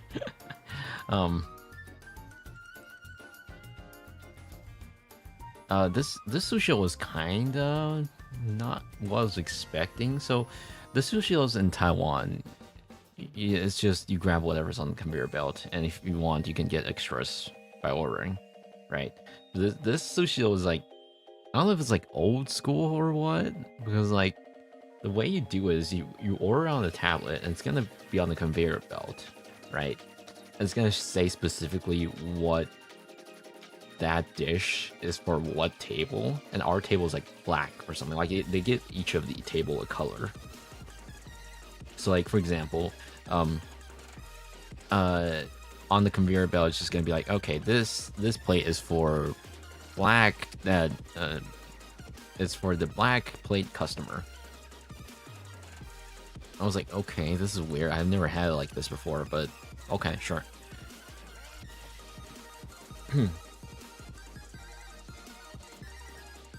It's always nice to know that sushi is like almost twice as cheap with some of the dishes in Japan compared to Taiwan. Like in Taiwan, it already wasn't like expensive or whatever, but like it was like middle of the road. Like with each of my sushi visit in Taiwan, I think I have like 6 or 7 plates of sushi, and that ends up being like 10 to 15 US dollars or something like that, or 20, depending on what I'm having. And that's already considered kind of high for some people, but to me it's alright. Oh, they also had this frozen mango. That was kind of interesting. Our sushi doesn't have anything like that. Right. So by the time we were done with Sushio, turns out, first of all, I kind of forgot that by the time we're actually heading back, the day concert was about to end already, actually. So we got kind of mixed up with the day concert ending lines. So like, you know, after the concert, there's gonna be a re-entry line, and that re-entry line is gonna be super long after the day, for those that are going back to the venue after the concert has ended. Now, some of course might head back to the hotel, some might have decide to go back into the venue, and yeah, we ended up spending on another like 20 minutes in the line just trying to get back in. It turns out I actually missed the entry time for... I didn't know this at the time, but apparently they were doing a Miku Dayo and Pikachu meetup thing, like on stage. And so unfortunately I couldn't really get in after that, because like there's the security was also like, hey, don't stand here. Don't stand at the stage entrance. So like I could only take a glimpse of what was happening on the stage. As you can see, there was Miku Dayo and Pikachu. Really unfortunate I couldn't get into this stage, because I would have really loved a better picture of Miku Dayo. I still don't have one. This is the best I'm ever gonna get this year. Just watching Miku Dayo from afar. And yeah, apparently there's a new Pokimiku song coming up. Okay, so let's talk about the actual concert again itself. So first of all, we are on the last venue location, which is in Tokyo. So if you're unaware, usually with Blu-rays for Magic Mirai, they'll pick the last day of the concert of the last location of the venue. So in this case, it will be the Tokyo venue on the Sunday evening concert, which is the one you're currently looking at right now. This is afterwards.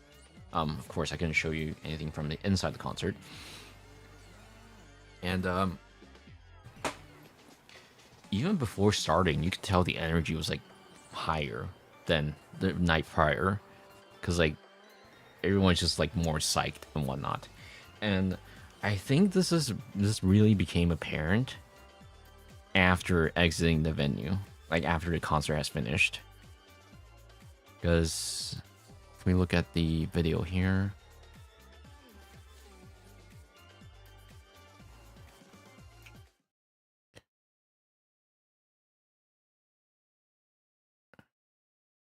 so of course this is exiting the venue. I'm allowed to take videos here.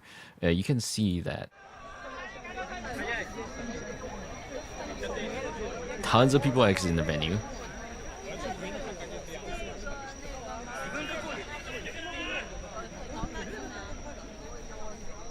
you can see that tons of people up there were like waving their pen lights and be like, hey, hello, goodbye. Omedeto. And like you can see people have their like little Miku plushies and just like waving with Omedeto.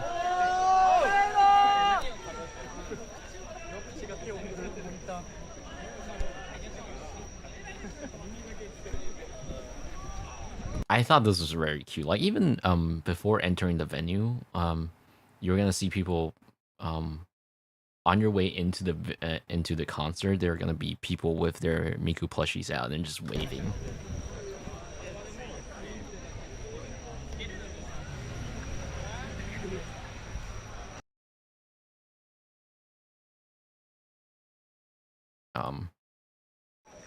Yeah.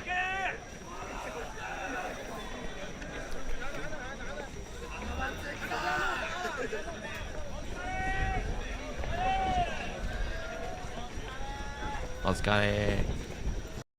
And yeah, even after exiting to the after exiting that stair, on our way back to the hotel, you can still see a lot of people are like still very high energy as we're exiting. And yeah, this was like the most energetic I felt at a Magical Mirai.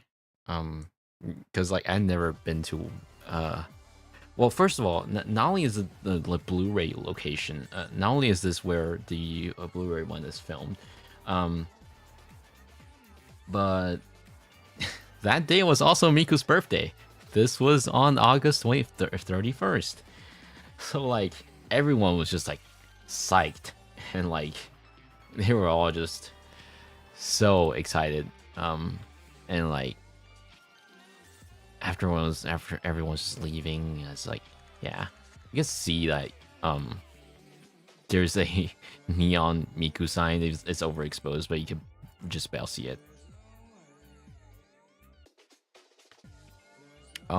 There's also this this person's Mako bag, Ita bag thing.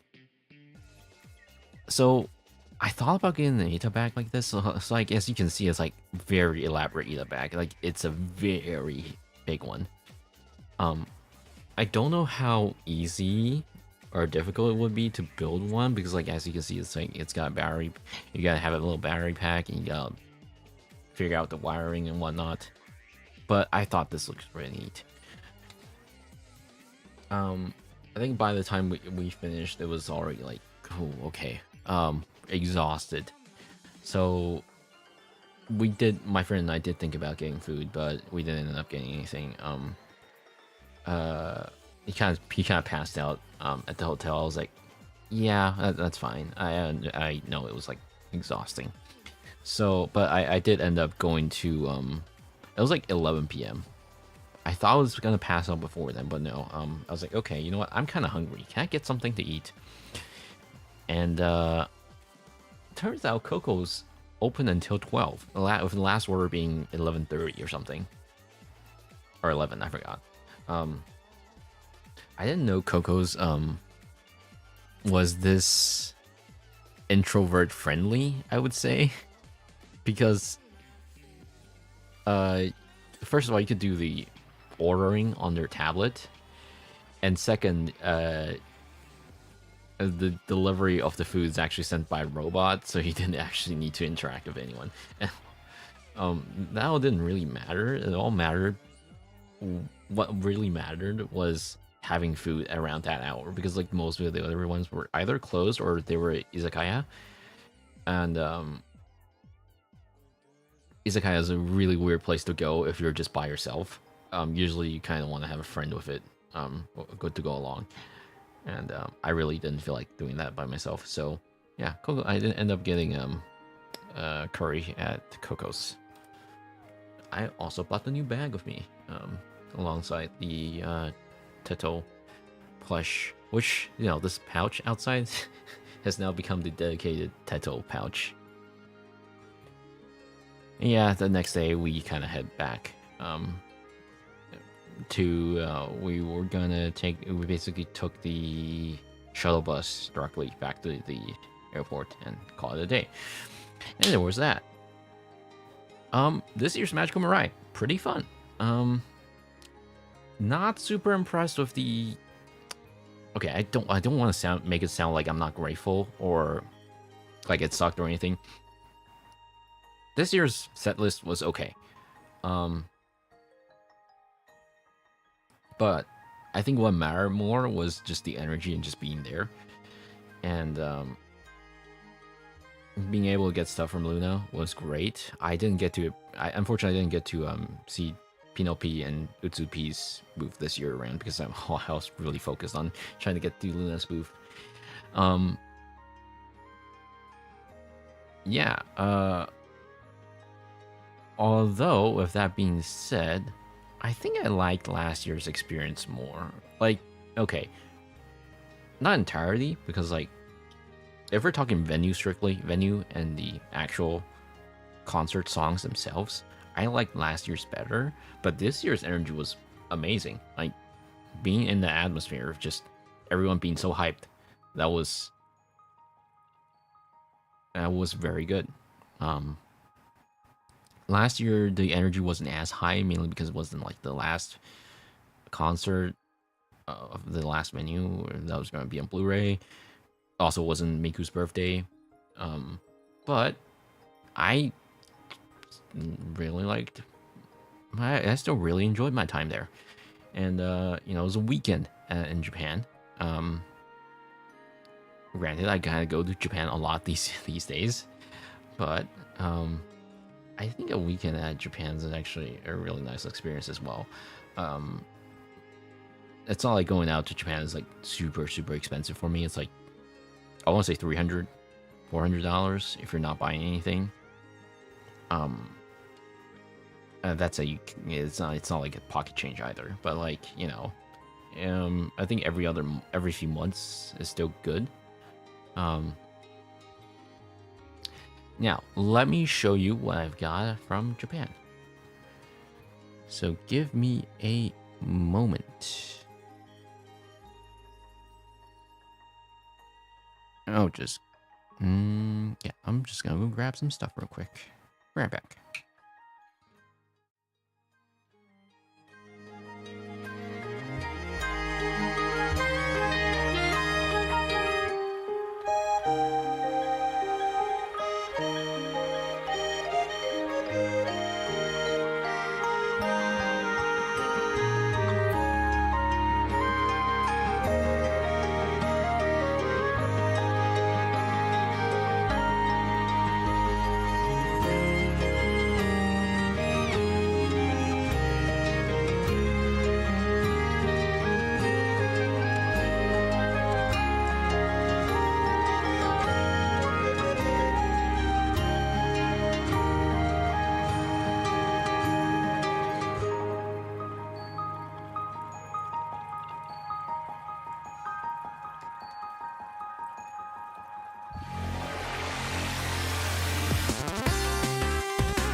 Alright, I have returned.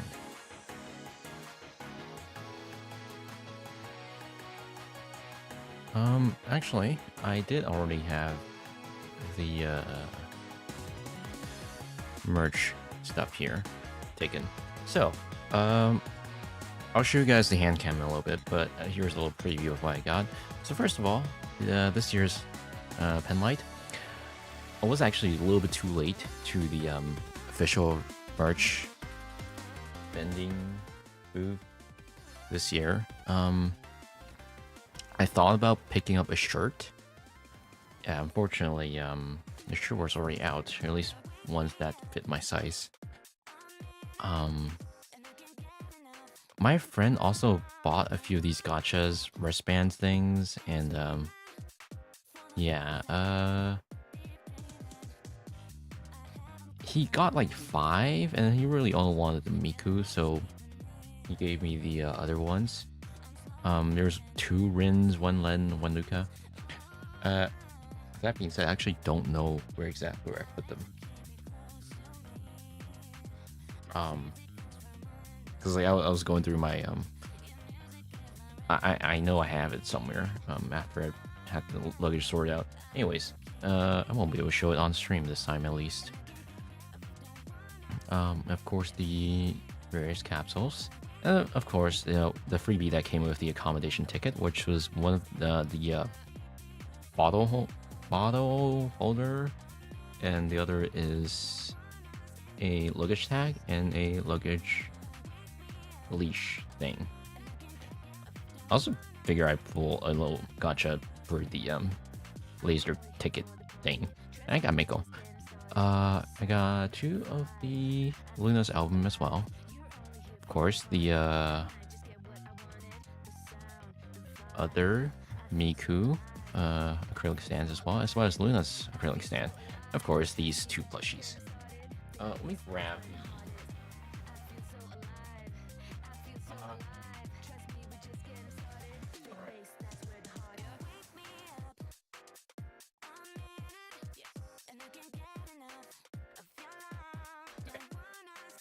So,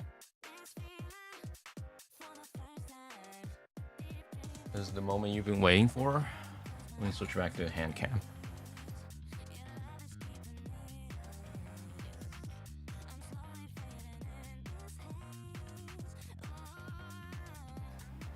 Hello.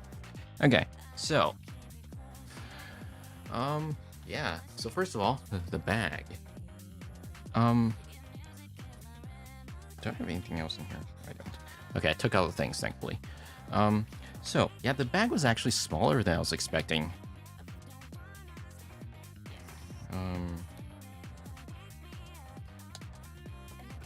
First of all, my finger for scale. So, like, this is really not that big. Like, it's about a palm size.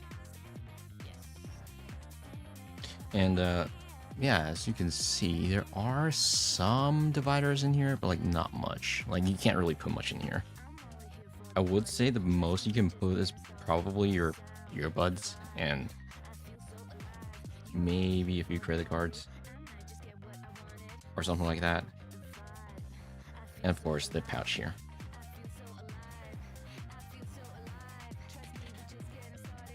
Now, I didn't mention this earlier, but I've had the unfortunate event of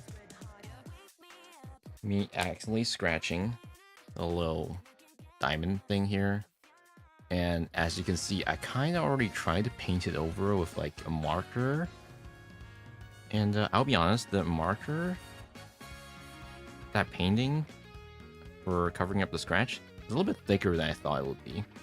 So it's kind of not even with the surface.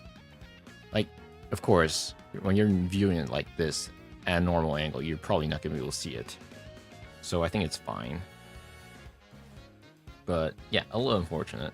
That's on me though, because the reason why the scratch happened was because I was trying to push it under the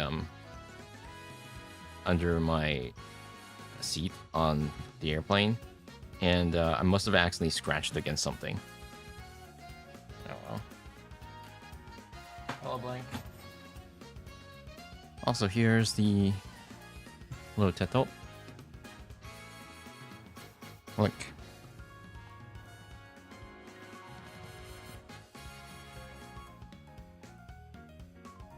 I'll be honest, I don't know why it's like so muted in color. Hang on a second.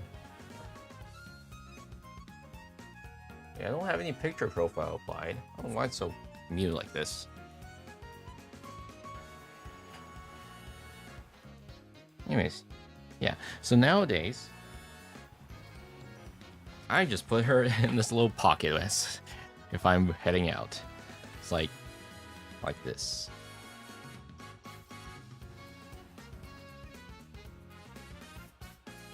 Oop, hang on.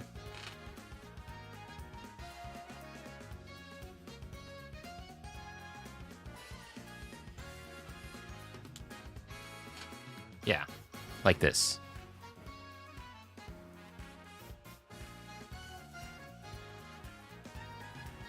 Or I'm carrying, or I'm just going about my business with this bag.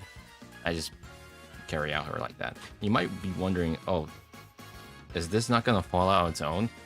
It actually did when on the second day of the concert. So thankfully someone picked it up and returned it. But so my solution was to just tie this to a little thing up here, so that, you know, when it does eventually fall out of pocket, at least it won't fall into the ground. Did you get enough sleep? There's never enough sleep. I'll be honest, I feel fine now though. So, actually, before we get on to more of the merch, I kind of want to open this. So remember how we, I'm gonna need a knife for this, hang on.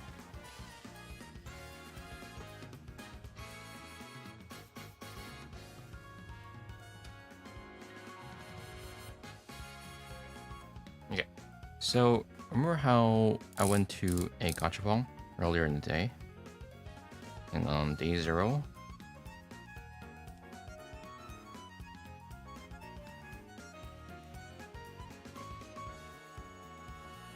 so I got the DualSense one. I never opened it. I figure I might as well do it now.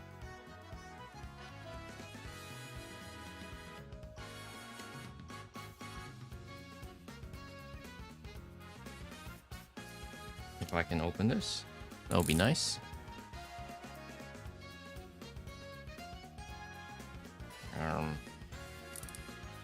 Give me a second.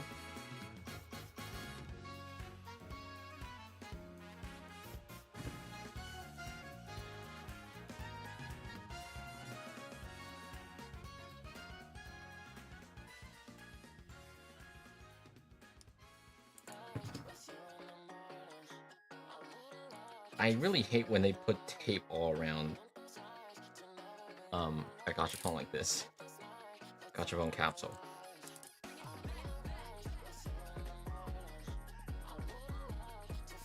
Like, usually it's not too bad. Usually it's like 1 or 2 tape on the side, but this time they wrapped it all around the case.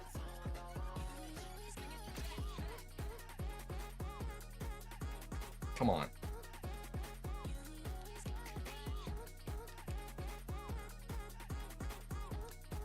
Dude. Oh, finally. Okay.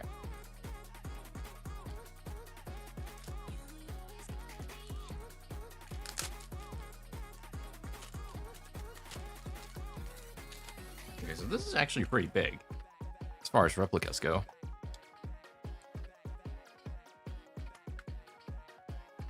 Yeah, as you can see, it's got all these different ones. So I already had something similar, but yeah. There's another gachapon from like a few months ago that was like all for all sorts of PlayStation controllers. So this is the one that I got from a few months ago. Same color too. They're all white.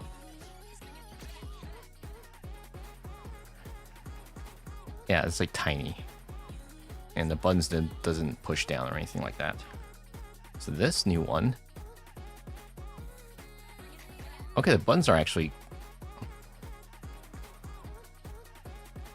No, you can't press down on them. Unfortunately, the controllers doesn't do anything either. Can't push them down.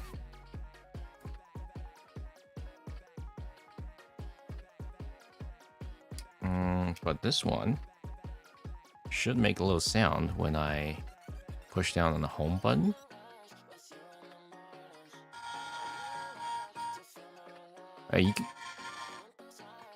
First of all, I've never heard a PlayStation 5 startup sound before, so I have no idea if it actually sounds like that.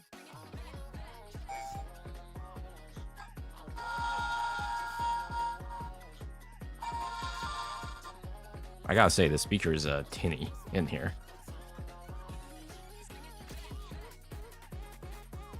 Yes, if you lose the speaker there. A little thing here to oop.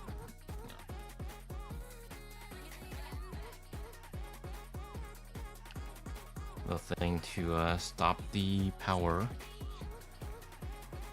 It sounds like that? Okay. So now I have a big and a small DualSense controller. You know, I even have a PS5. But I think the controller's good. So Ow. I still think the best DualShock replica that I have is this one. So this one actually is, first of all, my mom bought me this. So this is a DualShock 4 replica. And you know what this is? This is actually a transit pass for if you want to like go to any places in Taiwan. Like you tap this on the terminal and you can pay for like the metro and buses and whatnot if you top this up. And you know what I like about this the most? The controller, the joystick actually kind of moves. Like it doesn't, obviously it doesn't have a full joystick movement. It's just a tiny little bit of movement. If you have a 3DS, it's like the new 3DS nub. Like it barely moves, but it kind of moves. The thing is, the buttons actually press down. Look. Like the triggers kind of do, but like barely. And the other buttons kind of press down as well. I've been like, look. Unfortunately, this one doesn't have a speaker. So I would have loved like a little PS4 sound that comes out of this, but you know what? I now have PlayStation controller of different sizes. Look. Oh yeah, I also have this one that's PS3.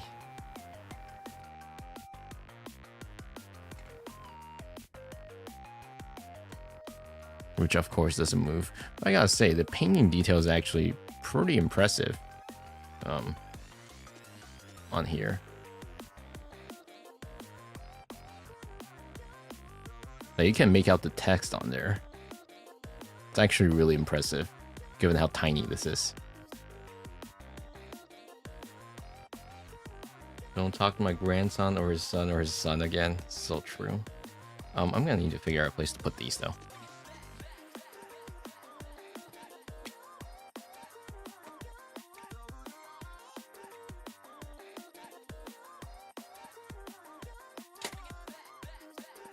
Give me a second. Put these back.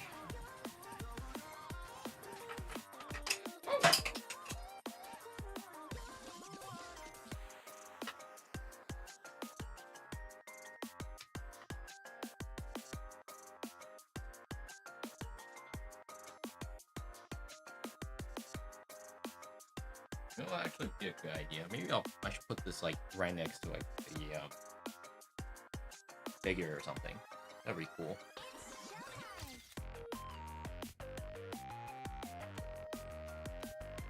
Okay, I'm just gonna place it whatever now. For now, and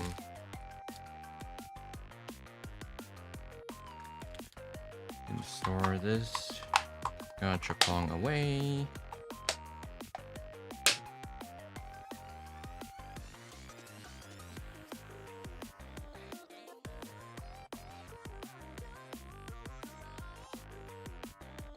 Okay, now for the actual Miku stuff.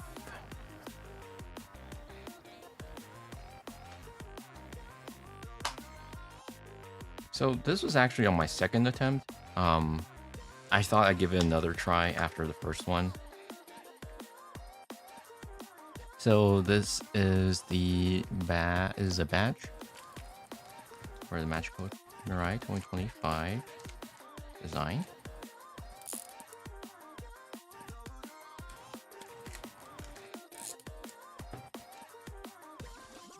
I don't really have enough Miku badges to make into an Ada bag, but if I ever were to make one, this would probably be one of them. Okay, let me put in my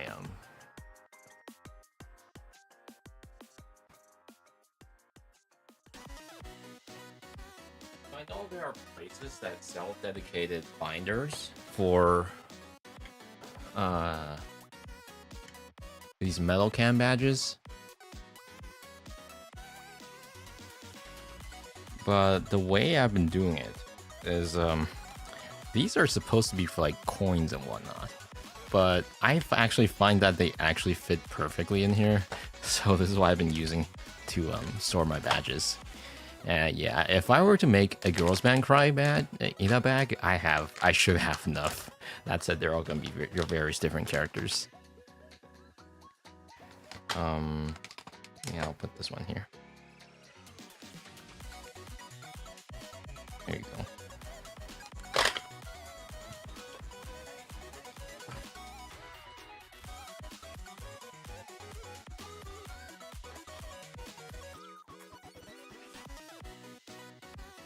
Okay.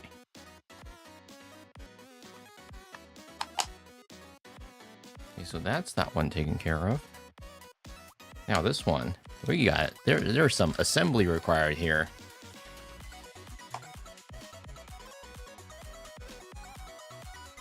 Does this come with instructions? I hope so. Nope. Alright, I'm gonna have to figure this one out myself.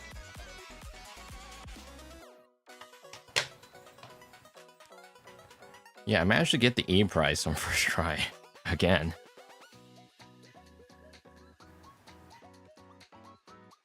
Alright, let's see how this comes together. Should be straightforward.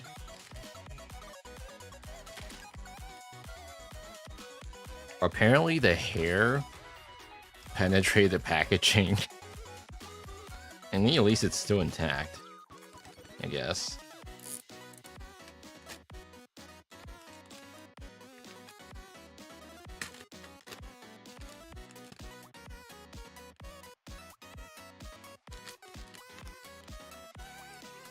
Is that Miku? It sure is.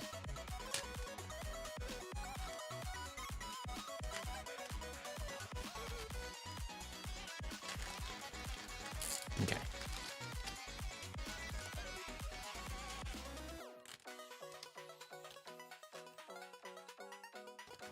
Wow, okay. That hair is actually really sharp. What the hell? I would say it's like almost like a cat's claw after it's been cut down a little bit. Like, it's not super sharp, but like decently sharp.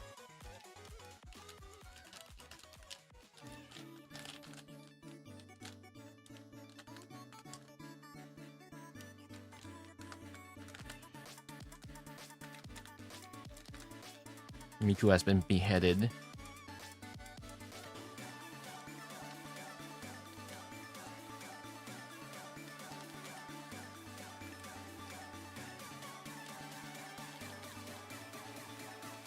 I think it's a miracle that these parts don't break during transit, because look at this. I have a feeling that might snap off.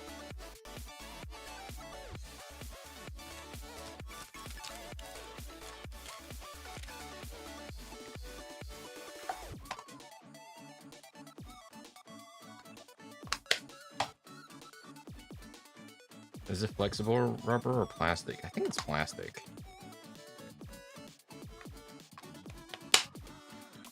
Okay, so this would go in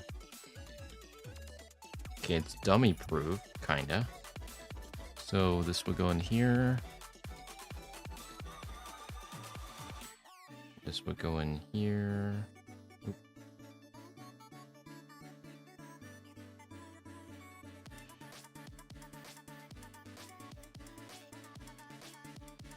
Oh god, it's one of these where you have to like snap the circular part inside. I hate these so much. Because every time I do this, I feel like I'm about to break the thing.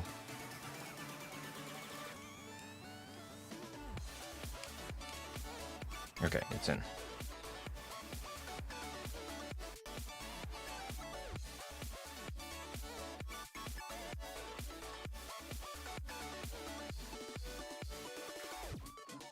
Okay, so it's supposed to go on like this.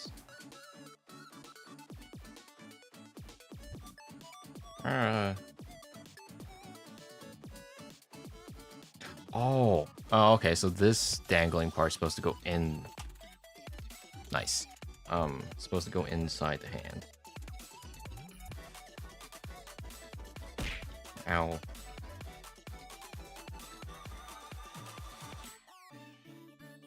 I don't know how that's gonna go in there though, or stay in there.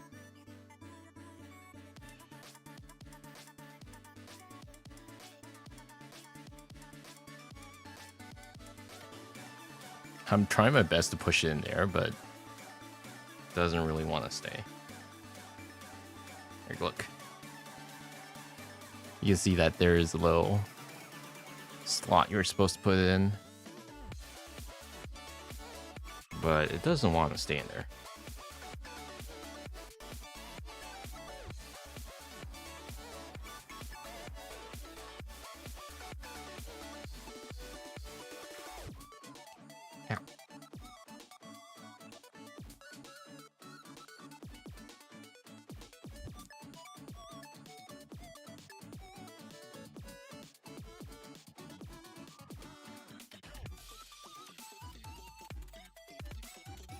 Honestly, if it were up to me, I would probably just glue it. That's probably not a good idea.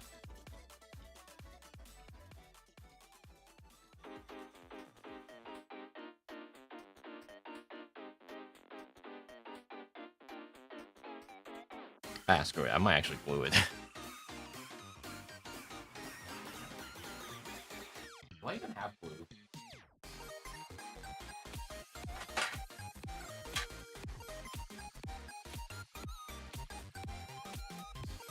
Oh wait, no, I have a UV glue.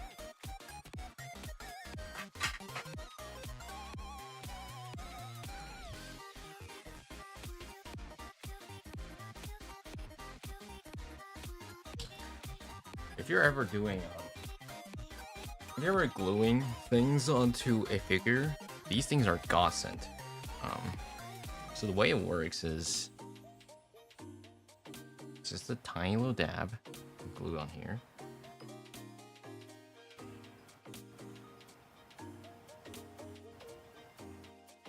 So the way it works is, okay, I said tiny dab, that's a lot. That's too much.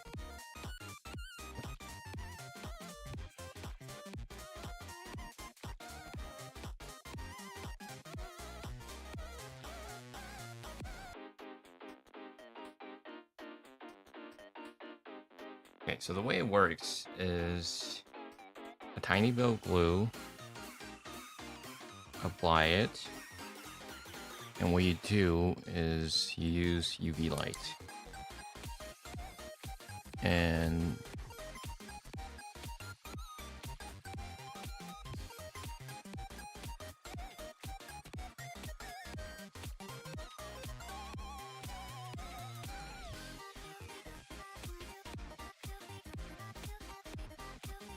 okay, it's not setting very well. Hang on.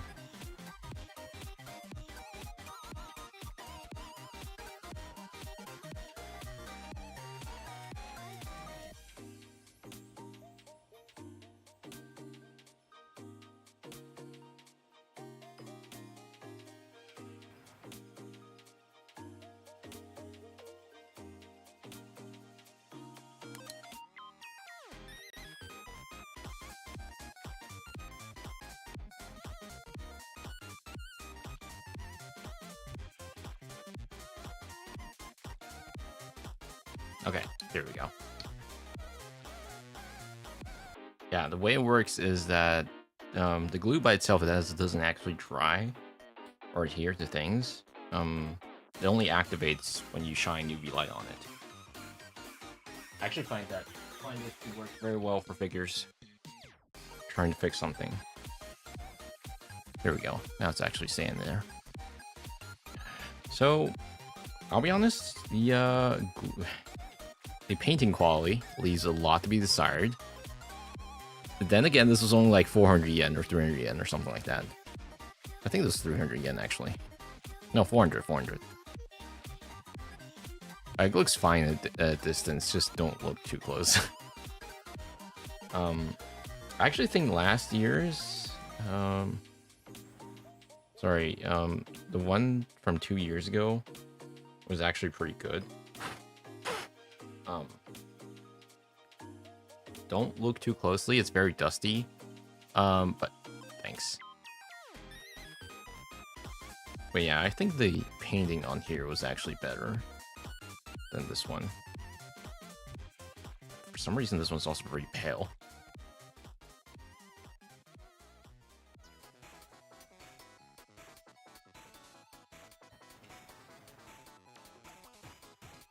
Nope. I will put it on my desk. Okay. Now for the other stuff. Hang on. Yeah. Okay. For the other stuff?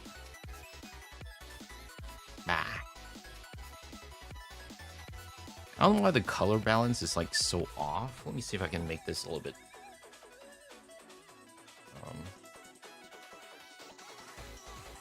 warmer.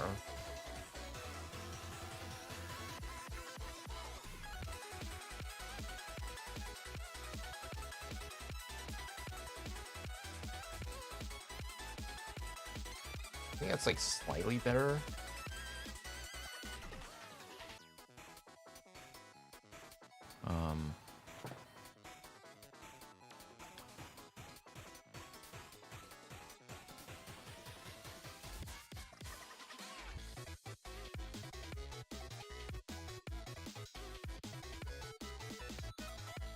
Whatever. I promise you, it's a lot less paler in person.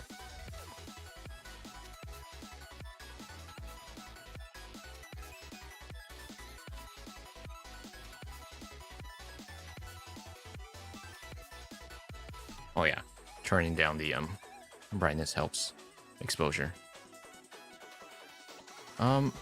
Wait.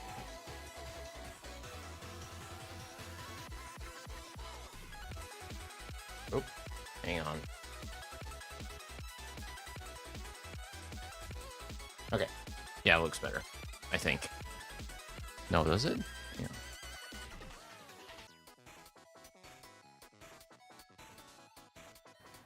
Okay, that's better.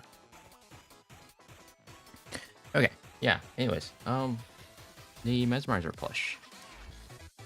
I wasn't gonna buy the Miku one, actually. I was just gonna buy the Teto one. Look. So they were like, I would say $30 each, which is pretty decent. I like them. I just realized though, this actually kind of comes off. Can you? No, you can't. Okay. So this comes off the shoulder, but it doesn't really come off the body. It's very loose. I like it.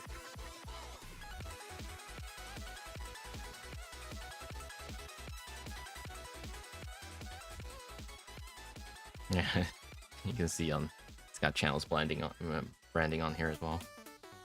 $30 each. Yeah, they were like 5,000 NT dollar. Or sorry, so they were like 5,000 Japanese yen. So like, I want to say $35 ish.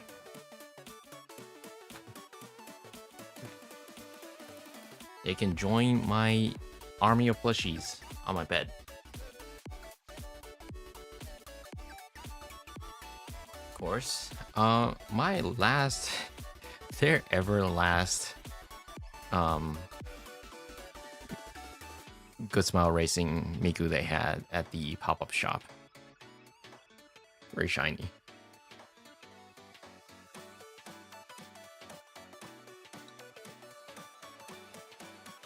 Yeah, you can see they've got the 2025 branding on there as well. I currently have it alongside my Xenoblade stuff. And this was Luna's stand. I'll be honest, I thought it was just like a flat stand, but apparently the backdrop comes off. You can put it behind it. It's like becomes this stand with depth. Looks really neat.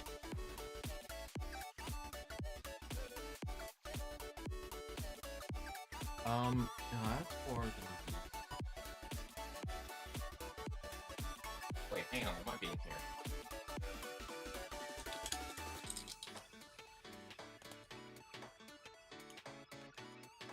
So, first of all, I now have the 2024 and 2025 pen lights.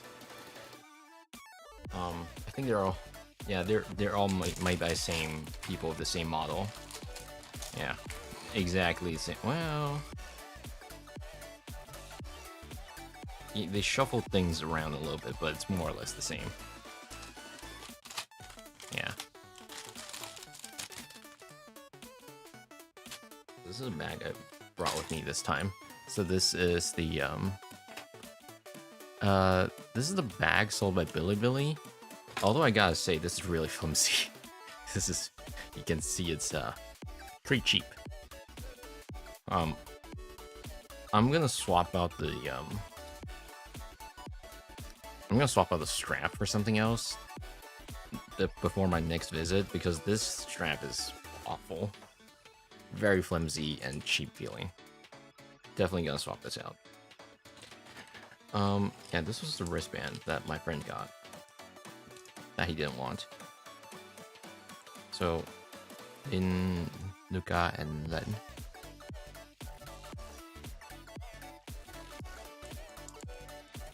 this is probably gonna be my magical Mirai bag from now on. I just put the stuff that I'm gonna bring with me for next time.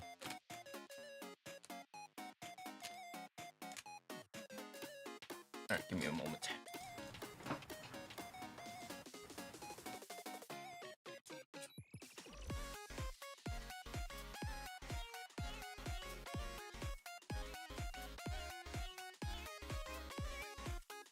My friend also bought this bag, but unfortunately he couldn't bring it back with him, so I'm just kind of holding on to it now. It's a nice little bag for you to display your things at the front, and a little pouch at the front here you can put your stuff in. And yeah, this is the bottle holder thing. It's actually a decent bag. Kinda wish this part came off though. Unfortunately, it's like separated, but you can't take it off.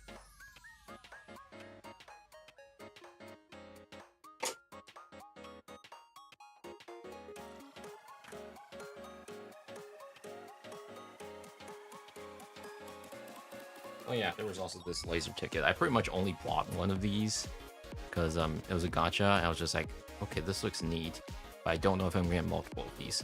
So I just bought one and opened it, and yeah, it's Miko.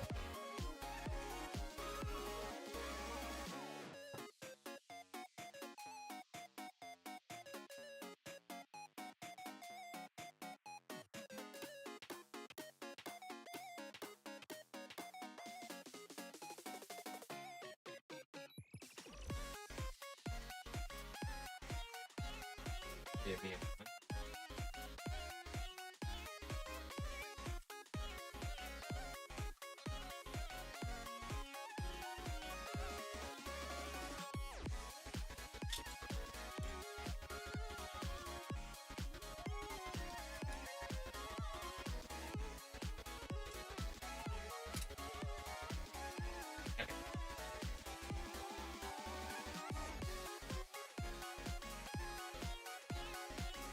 By the way, this is the wallet at daily. I'm not gonna show you the inside though, because got IDs in here. I can show you the little cards that they come with. Like, this is the card that came with this little purse thing, and a card that came with the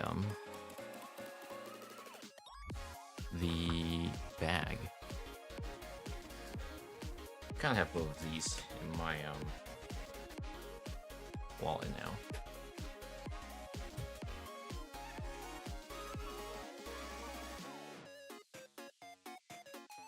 Yeah, I think that's all that I want to share. I think I didn't buy a whole lot this time. Mainly because, well, first of all, there weren't too many. Oh wait, no, I missed one thing. There's that other pen holder thing that I got at the pop-up shop.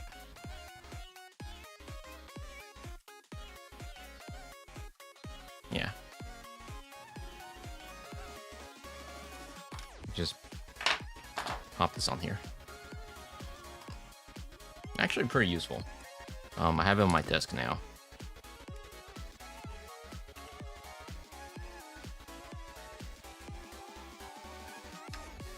Anyways, yeah, I think that's all that I want to show off, because didn't buy a whole lot this year.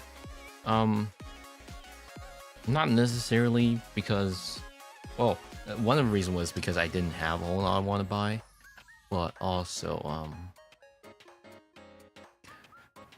I didn't really feel like spending too much this time around. I'm still on kind of a budget, so pretty much only. No, wait. No, I forgot something. Hang on.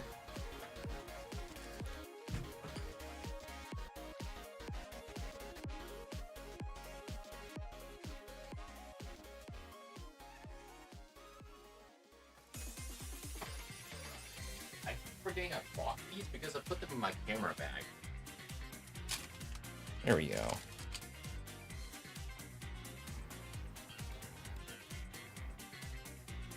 Right. So, yeah, this channel keychain thing, like, as you can see, the joint, they have like various joints on the hair and the legs. It's like, as you swing around, you can't really see it from this angle, but as you swing around, the legs and the hair move as well. I thought it was really cute.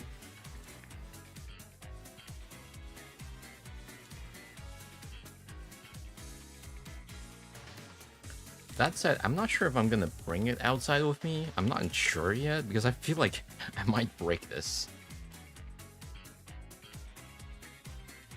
A little concerned if I do take it with me.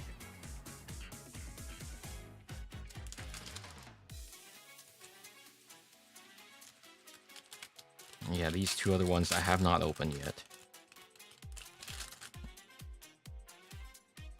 Oh, okay.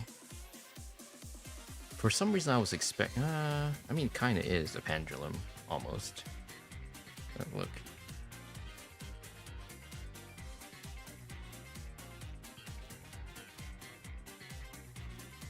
There's actually plastic cover around it. I don't think I'm going to remove that, actually. There's no need to remove them.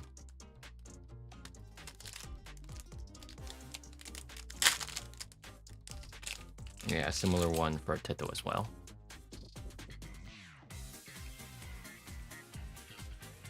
Can't really see it from this angle, but you get the idea.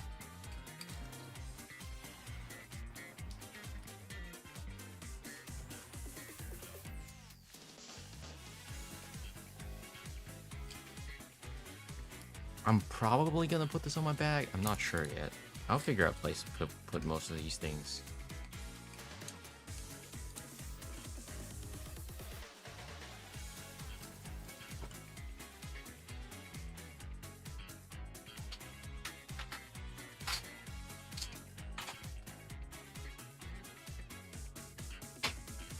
For now, I'm just gonna put them on the collectible table. I'll figure something else later.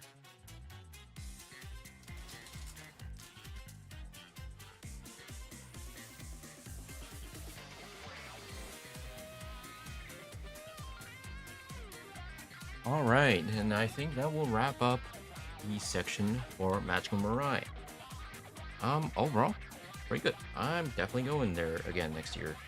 Unfortunately, next year when I go, it's probably not gonna be Miku's birthday. Not sure. We'll see. I think the next Miku birthday will be a Monday or something, or I'm not sure. Either way, if I remember correctly, it's not gonna be a very concert-friendly day.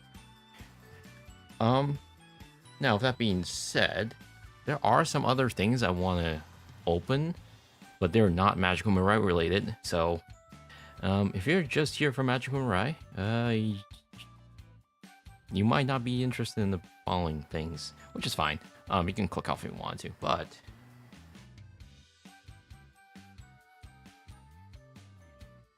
these actually came from Japan a few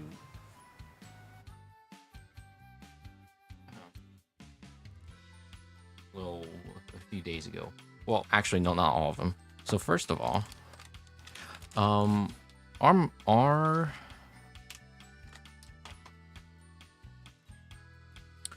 our sushi was currently doing a collab with Frian, and I figure I get the acrylic stand that you can buy separately. If you for every $500 NT you spend at the restaurant, you can spend another $250 for an extra acrylic stand. So I got one along with my friend. So because it's gacha, I have no idea what I'm getting yet. So let's take a look together. Oh, okay, it's Fern. Look. Neat.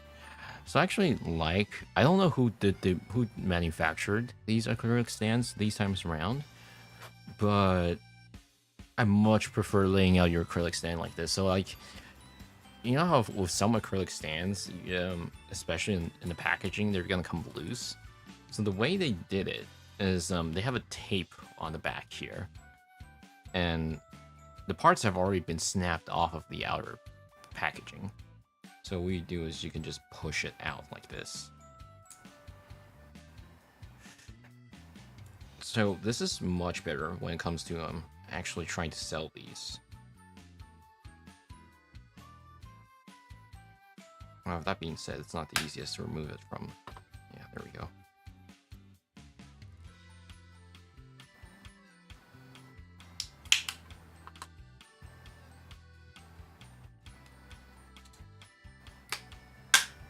Here we go. For $250, it's actually not bad. It's like this translates to roughly $8 ish. Yeah. So this is from the Wave 2. Here you go. So the one I got from Wave 1 was Himmel. So I have 2 of these now. Great, I'm gonna put them on my shelf. I'm a sucker for these acrylic stand or like collectibles in general when it comes to Sushiro collabs. I'll always buy something from them, especially if it's an IP I'm interested in. Well, I'm not like super into Frieren, but I'm at least mildly interested in it. I haven't even watched most of season 2, I think. I watched like 1 episode of season 2 or 2. Okay, this one I had already opened, but it's in the pile. I might as well take it out. So, yeah, there's a Nikkei Ichiban Kuji type of deal. And unfortunately I didn't get a price, but I did get this metal badge. Don't know where I'm gonna put this yet.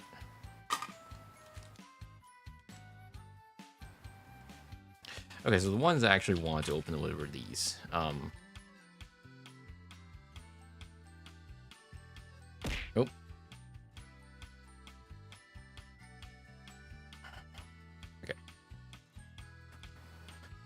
We turn down the exposure. Okay, there we go. I think it's a little better. Yeah, these were, I pre-ordered these a while ago. When these first were announced. These were More Girls Than Cry. Acrylic stands. That being said, I think I'm good when it comes to GBC merch for a little while, and unless they come up with something like really good, because I'm about to run out of places to put my acrylic stands, especially for GBC. This is basically what I told myself before this wave of collab came out. Sorry, this wave of acrylic stands came out.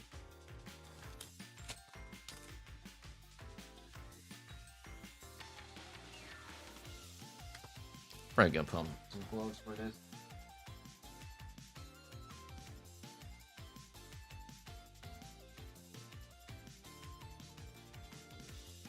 Don't want to leave too much fingerprints on them. Nope. I should really get new gloves. Look.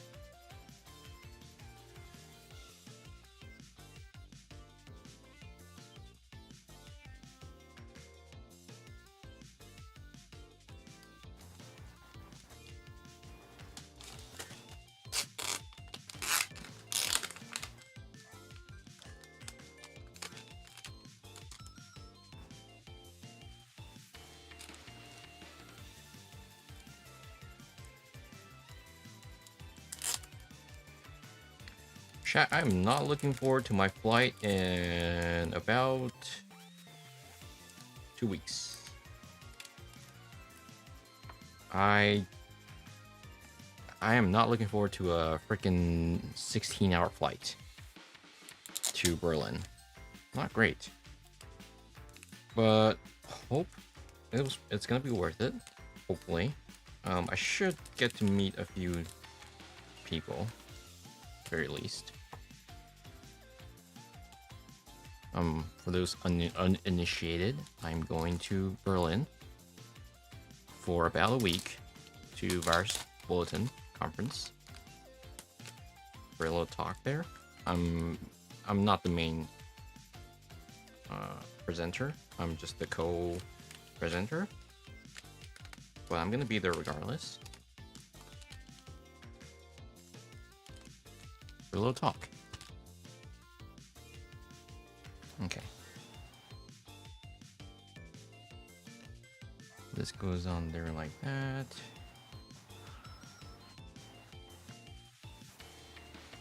Thank you.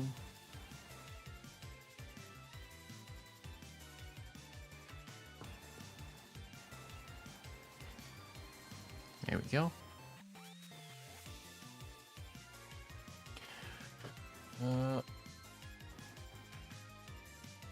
Gonna make this a little bit brighter. I might also turn off the main lights.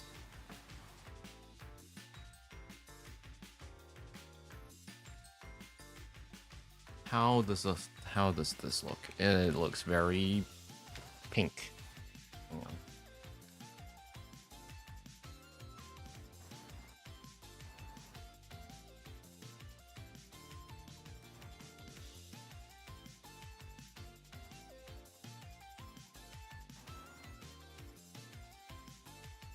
I'm gonna reset the white balance real quick. Give me a second.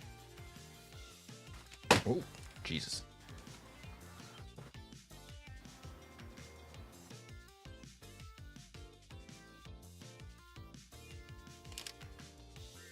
Okay, there we go. Ah, it's much better.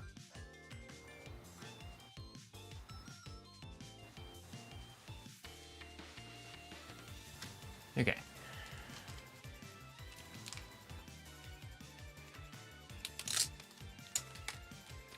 Gotta say, I hate when they put like labels over the adhesive. Not great. Okay.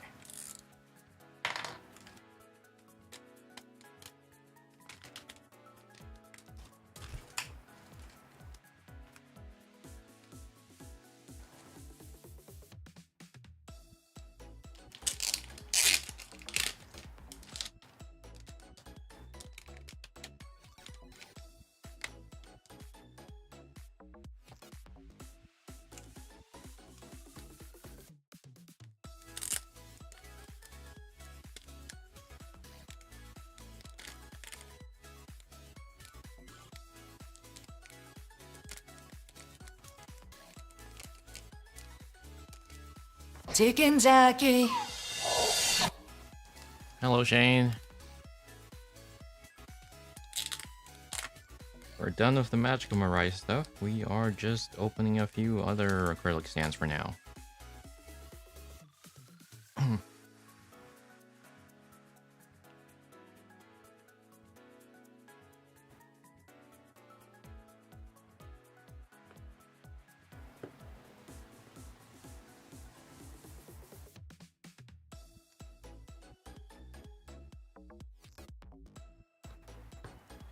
Here we go. Can I make this brighter? No, we are at our max.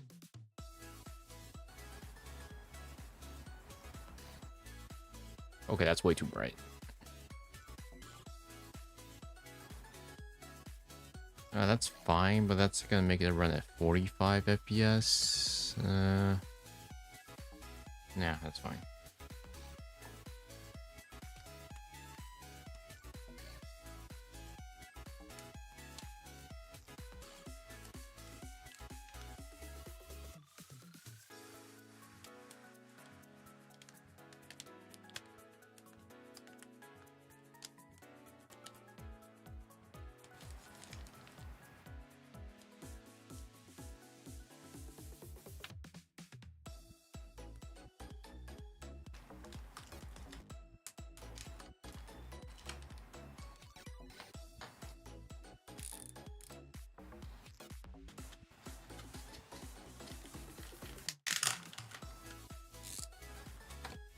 I'll say at least the box cutter just cuts through it at the very least.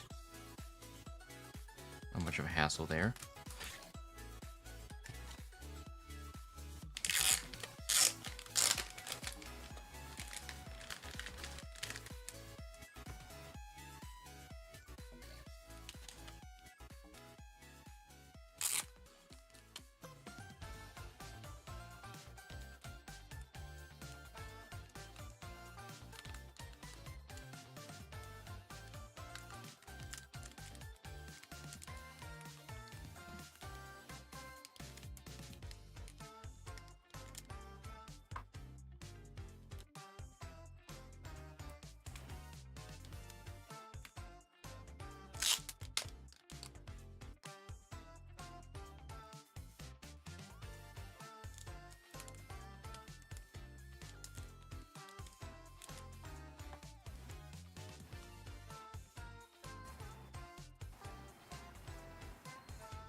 I've decided I'm gonna turn down the exposed shutter speed. That we can actually see better. It'll be in 30 FPS, that's fine. Okay, whoever manufactured these, you did a great job. Because for once, the acrylic stands parts actually fit perfectly in there without much hassle. Doesn't feel wobbly either. Because a lot of times I find with I bought a lot of acrylic stands over the years, and a lot of times what ends up happening is first of all, the acrylic stands can sometimes feel too loose and ends up being very wobbly. Either that or it's like super tough, super tight, and just doesn't want to go in there. Okay, that's definitely overexposing. What the hell? Okay, that's better.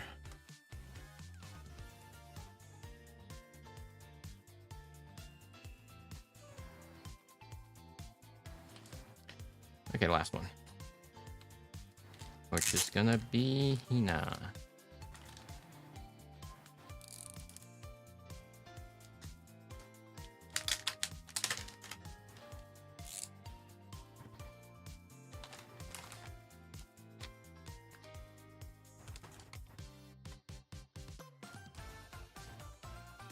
Yeah, I'm very conservative with my acrylic stamp purchases over the last few years, or over the last few months. only buy the characters I'm really interested in now.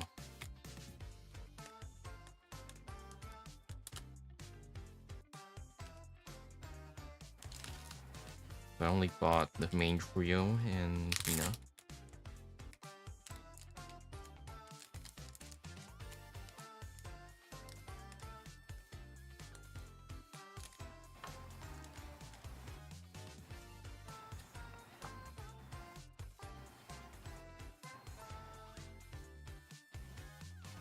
I thought this was like feather or something. No, that's a sword.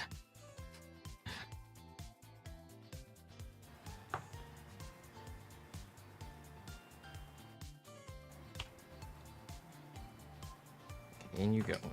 Come on. And you go. Okay, there we go. Okay, so that's all 4 of them.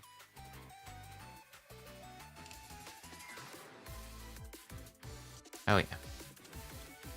Okay, now we're just gonna figure out a place to put them.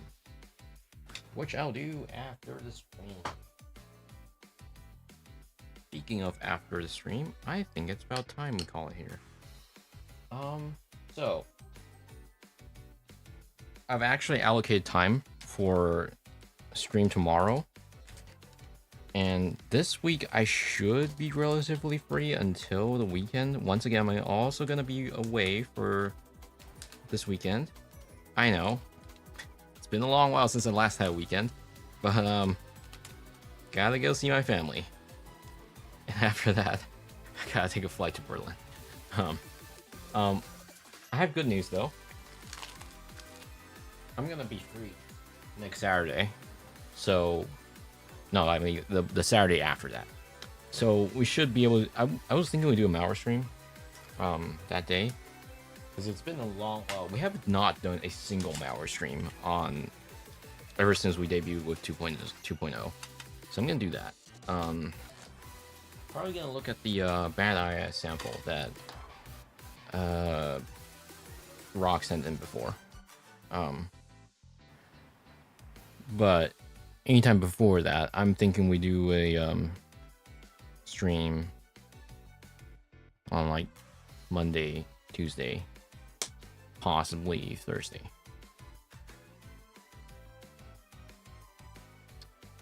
Sorry, I forgot one thing.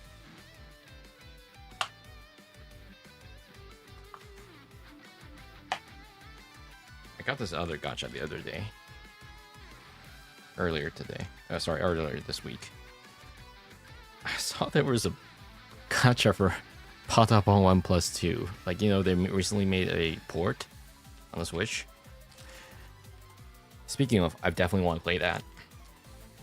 Don't know when I'll be able to get to it, but I definitely want to play that. And I couldn't help myself, so got one of those.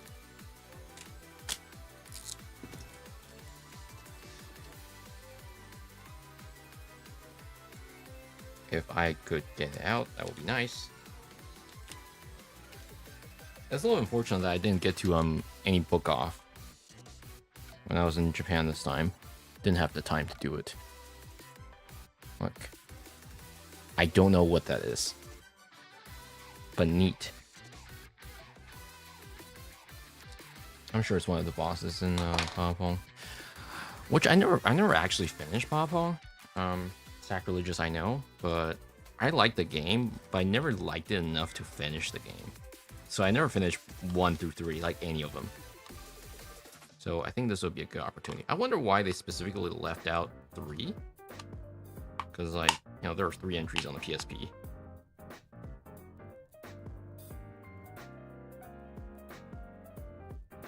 Okay, give me a moment. I'm gonna these apples.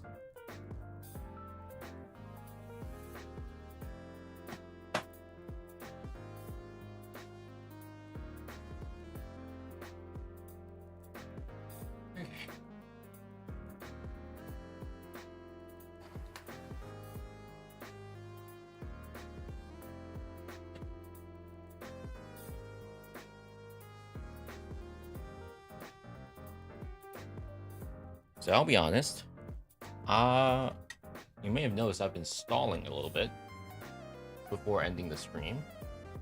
Because, actually kind of want to stream a little bit more. But I don't know why I want to stream. With this hour. I'm gonna have to restart the stream if I do that on YouTube. Give me a second. I'm gonna need a restroom break before I figure this out.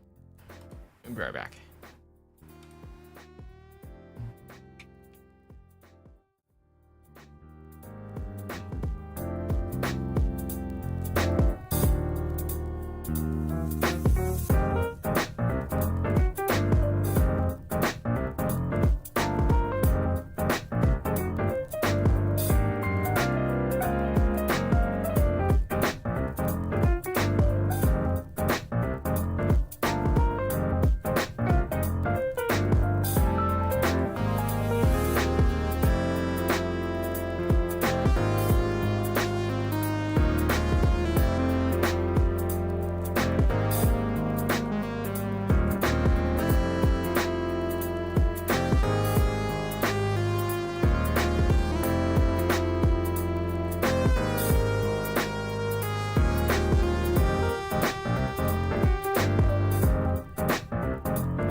gave it a thought. the main problem is if I do continue streaming, then I'm gonna have to commit to the streaming for a long while, for at least another 3 hours if I want to stream a game. I don't know if I want to play any game for that long right now. So I think I'm gonna do is I'm gonna call it here. I'll send you guys over to someone, and we'll pick back up tomorrow. Let's see, who do I raid?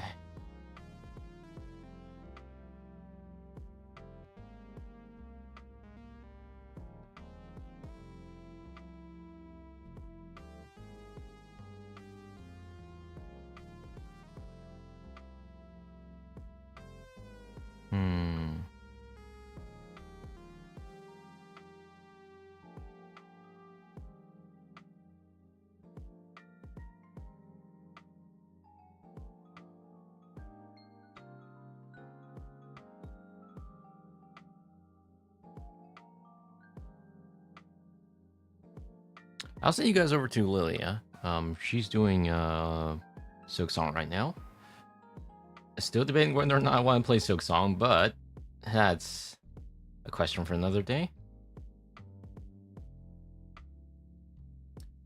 I'll see you guys tomorrow. Say hi to her for me. Bye bye.